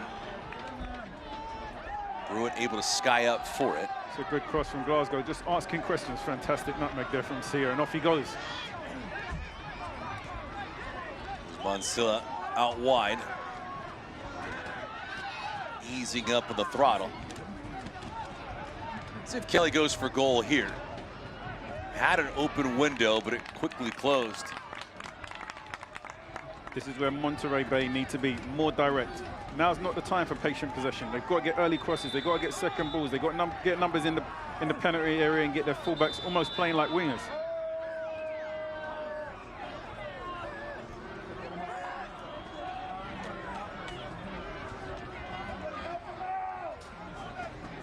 Saw for a brief moment that Rando was down, but did not see what happened away from the play.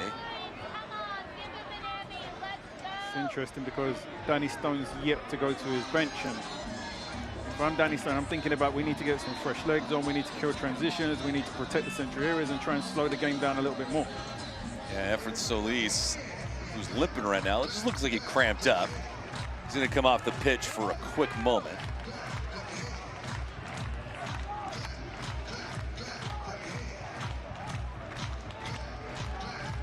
I think the stat that would jump out the page to me is that Orange County have taken maybe 5 shots, three on target, 2 resulted in goals.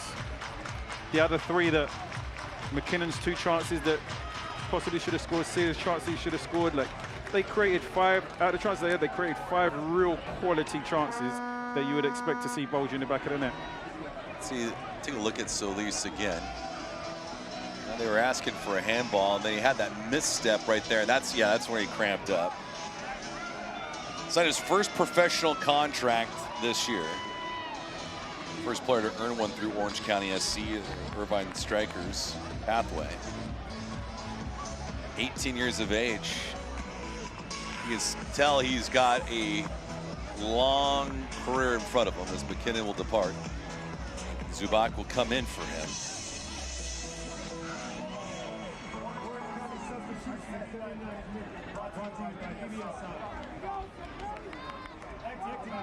Get all the latest NBFC gear by visiting NBFCshop.com today. Zubac is in. We're trying to chase down 50 career goals. There's 47 of them right now in USL Championship. Both coaches making changes. Monterey rolling the dice in the search of a way back into the game. Orange County making a like-for-like substitution. McKinnon out, Zubac in.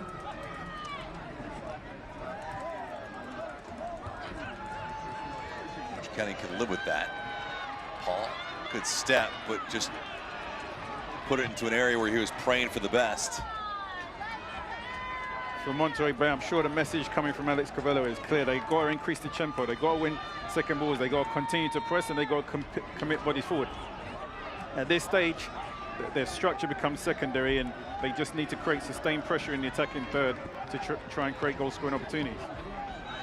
Fast touch, Garcia, shanked it. Well, fortunate enough for him, it stays in the field of play. Is that going to go back to Orange County? Yes, it will. Can't watch the match? We'll turn on Sirius XM FC 157, North America's only 24/7 source for engaging soccer talk, including USL All Access on Tuesday nights. Plus your live matches from the USL, MLS, Premier League, and more. All on Sirius XM FC 157 and the Sirius XM app.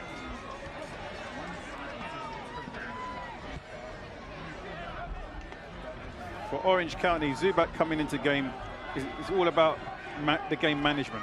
Strong physical presence, can hold the ball up. He's an outlet when they clear their lines and can relieve pressure by running in behind for direct passes. And rather than Orange County just sitting deep for 15 minutes, they can play into Zubac's feet or into his chest, and the rest of the team can get up and support him. This isn't necessarily an attacking substitution, so to speak, with them being 2-0 up in the game. It's more about just controlling the game. Zubac gives Orange County a central focus point for them to manage the game in the closing stages. 82nd minute. Things are quickly coming to a close for Monterey Bay. But it's not over yet. You'd be asking him to play with urgency, quick restarts, crosses, midfielders running the box, fullbacks flying high. The next 5 minutes are critical. If they don't score soon, this game is done. Solis was a difference maker tonight defensively, along with that man, Chota. Slowing things down as you'd expect for Orange County now to maintain that compact defensive shape. Smart fouls when it's needed. Slow down the tempo of the game. When there are real draws, take the sting out of the game through controlled possession. I see Nicola Chota at the top of the screen. He went down. Danny Stone talking, looking, asking some questions. Ryan Dogma is also back. It's good news for him to be back in action. Not amongst the starters, but dressing here tonight. Kelly, left-hand side, Agard looking for a window, no. I was just about to talk about Kelly because he's not a name that we've mentioned much throughout the broadcast, but he's been so quiet and influential at controlling the game in the midfield since half-time, helping Orange County dictate the rhythm of the game once they took the lead. Fans hoping for something to happen. Jet mishandles him. And that kind of an eye. Orange County is showing exactly why they're top of the Western Conference tonight. Absorb the difficult first half, struck decisively after the break, and now they're managing the final stage of the game with composure and maturity. This is a genuine contender for the championship, and I think Danny Sloan has to be given a lot of credit for what he's been able to do with this group.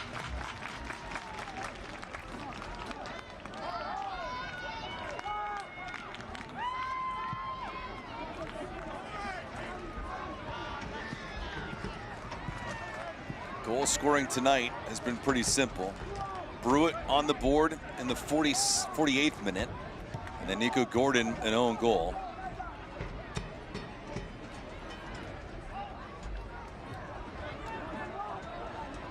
Alex Rondo has done great. Rondo, who saw some pressure early on, one shot going off the crossbar, and a couple he was able to quickly volley away.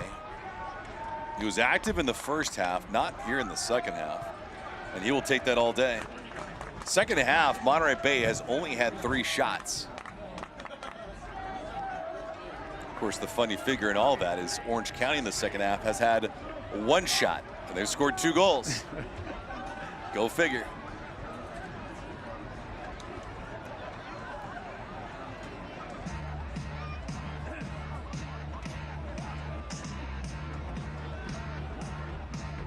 For Monterey Bay, they return back to action at Cardinale Stadium on Saturday, August 8th at 7 p.m. for Pause the Pitch, presented by Bay Federal.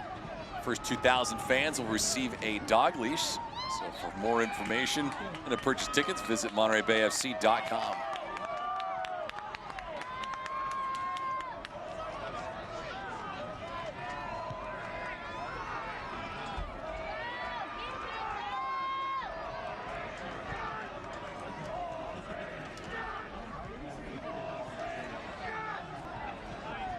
Garcia slides it over. Glasgow. Another bad ball. It's not everyone on the same page. USL Championship and League One are on CBS Sports and ESPN platforms all season long. Catch live matches, expert analysis every day on the CBS Sports Galazzo Network and ESPN Plus. USLChampionship.com for the complete USL TV listings.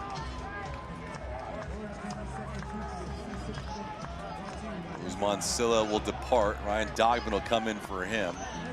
Silla will get no credit on the box score, but he played a hell of a game. Yeah, this is a smart, experienced substitution from Danny Stone. Silla's done his job tonight, and now Orange kind of bring on fresh legs to help see this game out.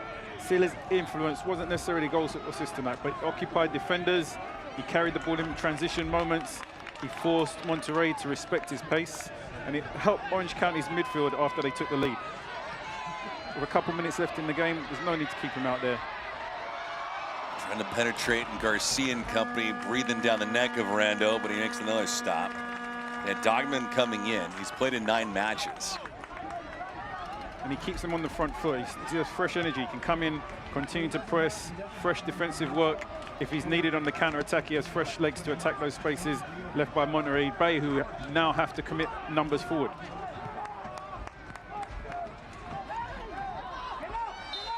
Another foul.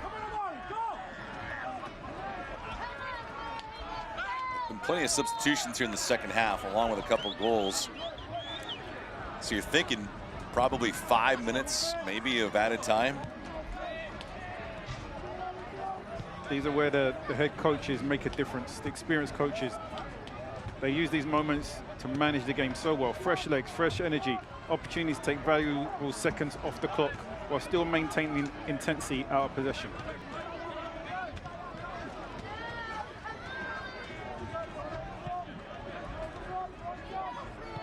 We spoke about Monterey Bay needing to be a little bit more vertical. They don't need longer sustained pressure or possession in their own defensive third.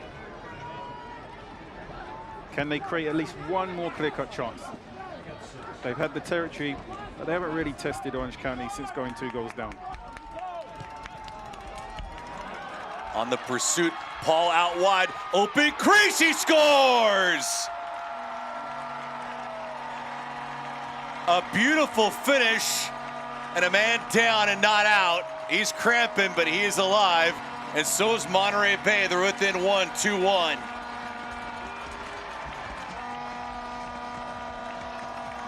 We just asked the question, could Monterey Bay create one more clear-cut chance?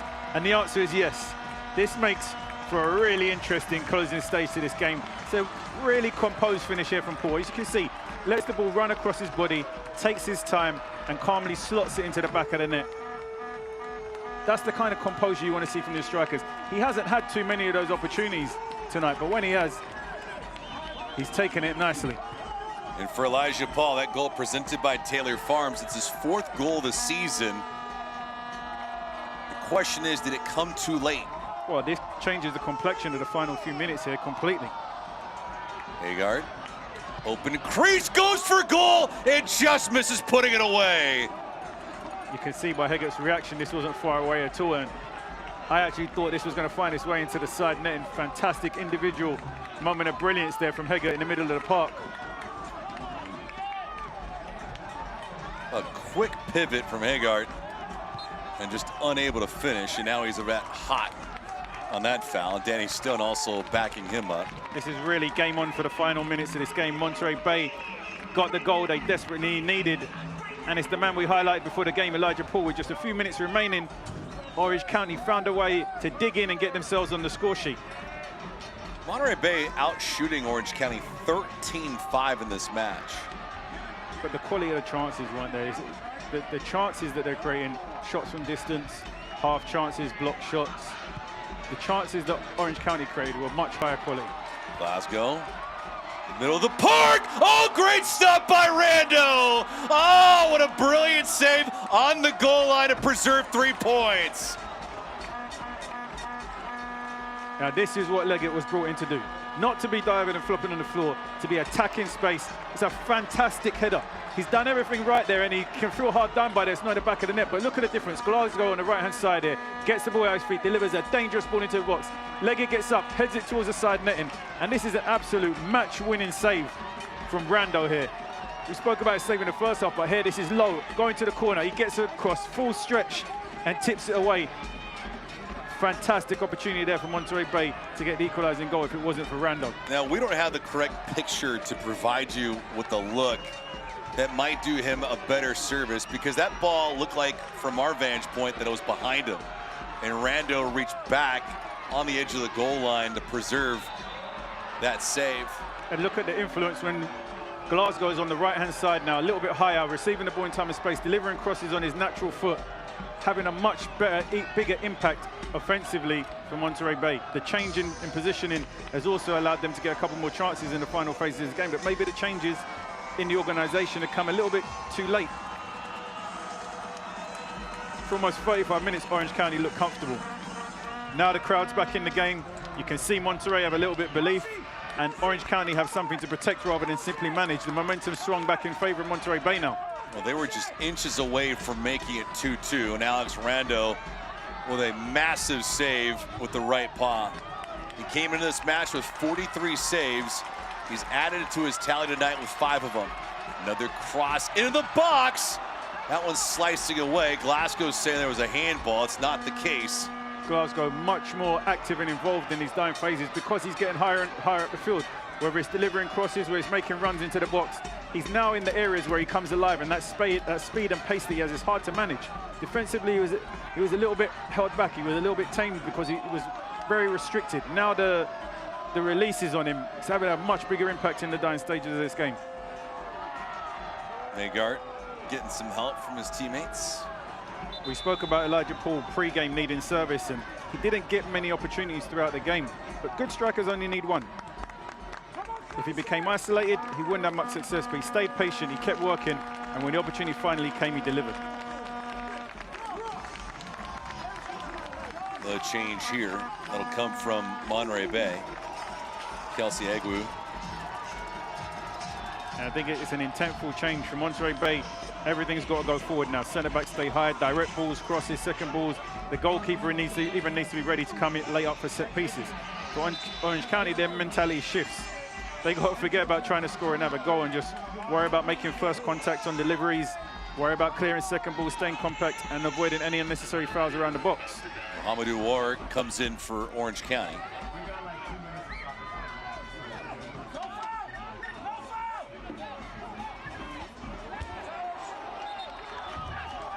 All these substitutions are presented by BBSI.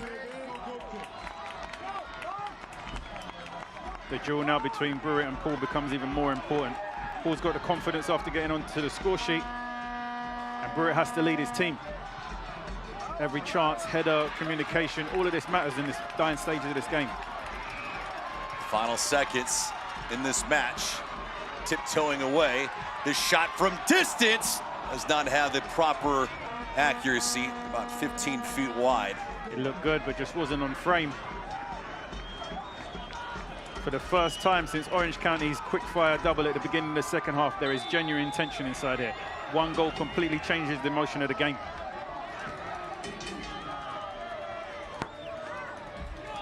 Monterey Bay has played themselves a good game, but Orange County has shown why they're the top team in the Western Conference. You have to beat them. They're not going to give things away.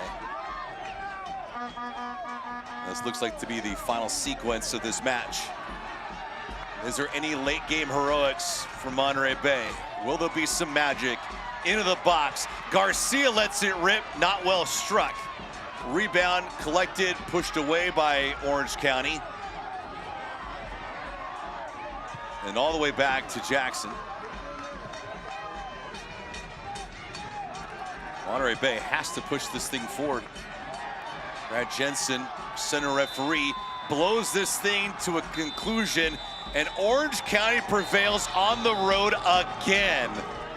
They have captured 20 points away from Irvine, California, and they win here tonight, and that man right there, Alex Rando, was brilliant when they needed him to be. Look, Monterey Bay are going to look back at the first half and wonder what might have been.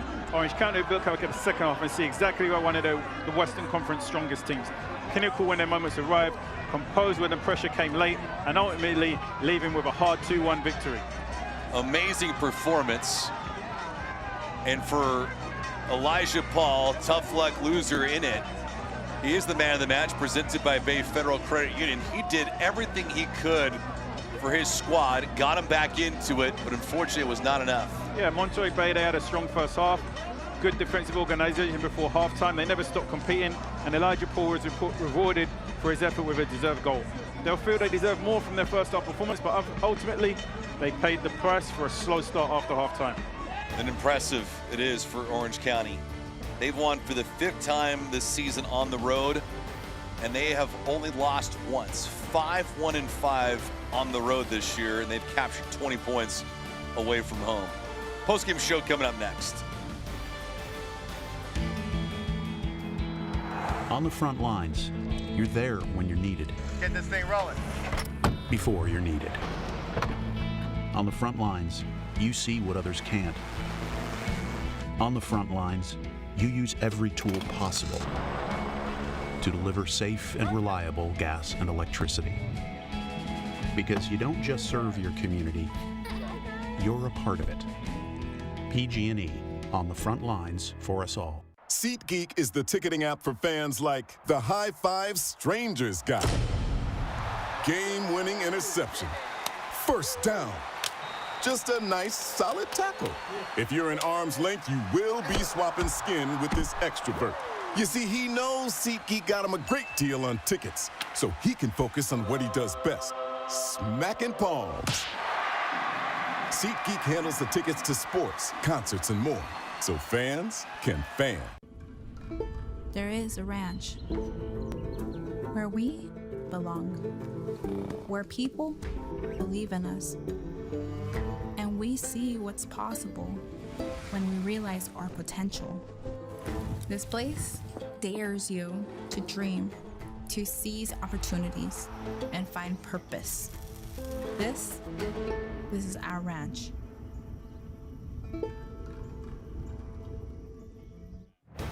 Closing game shop here from Seaside, California. Chris Nurse, David Gascon, Orange County. Behind that man, Tom Brewitt and company prevail over Monterey Bay. 2-1 is the final score. Let's go full-time highlights in this thing, presented by... Pushes it away to maintain Orange County's lead. Full-time stats presented by Monterey County Bank. The numbers tell you one thing, but the result is the other. Yeah, I think the quality of chances, while we look at the shots and the possession, the quality of chances from Monterey Bay just wasn't high enough. Orange County created a lot more higher quality chances, were a lot more dominant out of possession, were good in possession. They showed themselves as being a level above tonight. Orange County improves their record down to 8-2-7 on the year, good for 31 points. It's the best in the Western Conference. Monterey Bay falls to 4-10-3. They have 15 points. They're in last position in the Western Conference. For my broadcast partner, Chris Nurse, and our entire crew, I'm David Gascon saying so long from Seaside, California. Orange County wins it, 2-1's the final. This copyrighted telecast of the United Soccer League cannot be retransmitted, rebroadcast, or reproduced without the express written consent of the United Soccer League.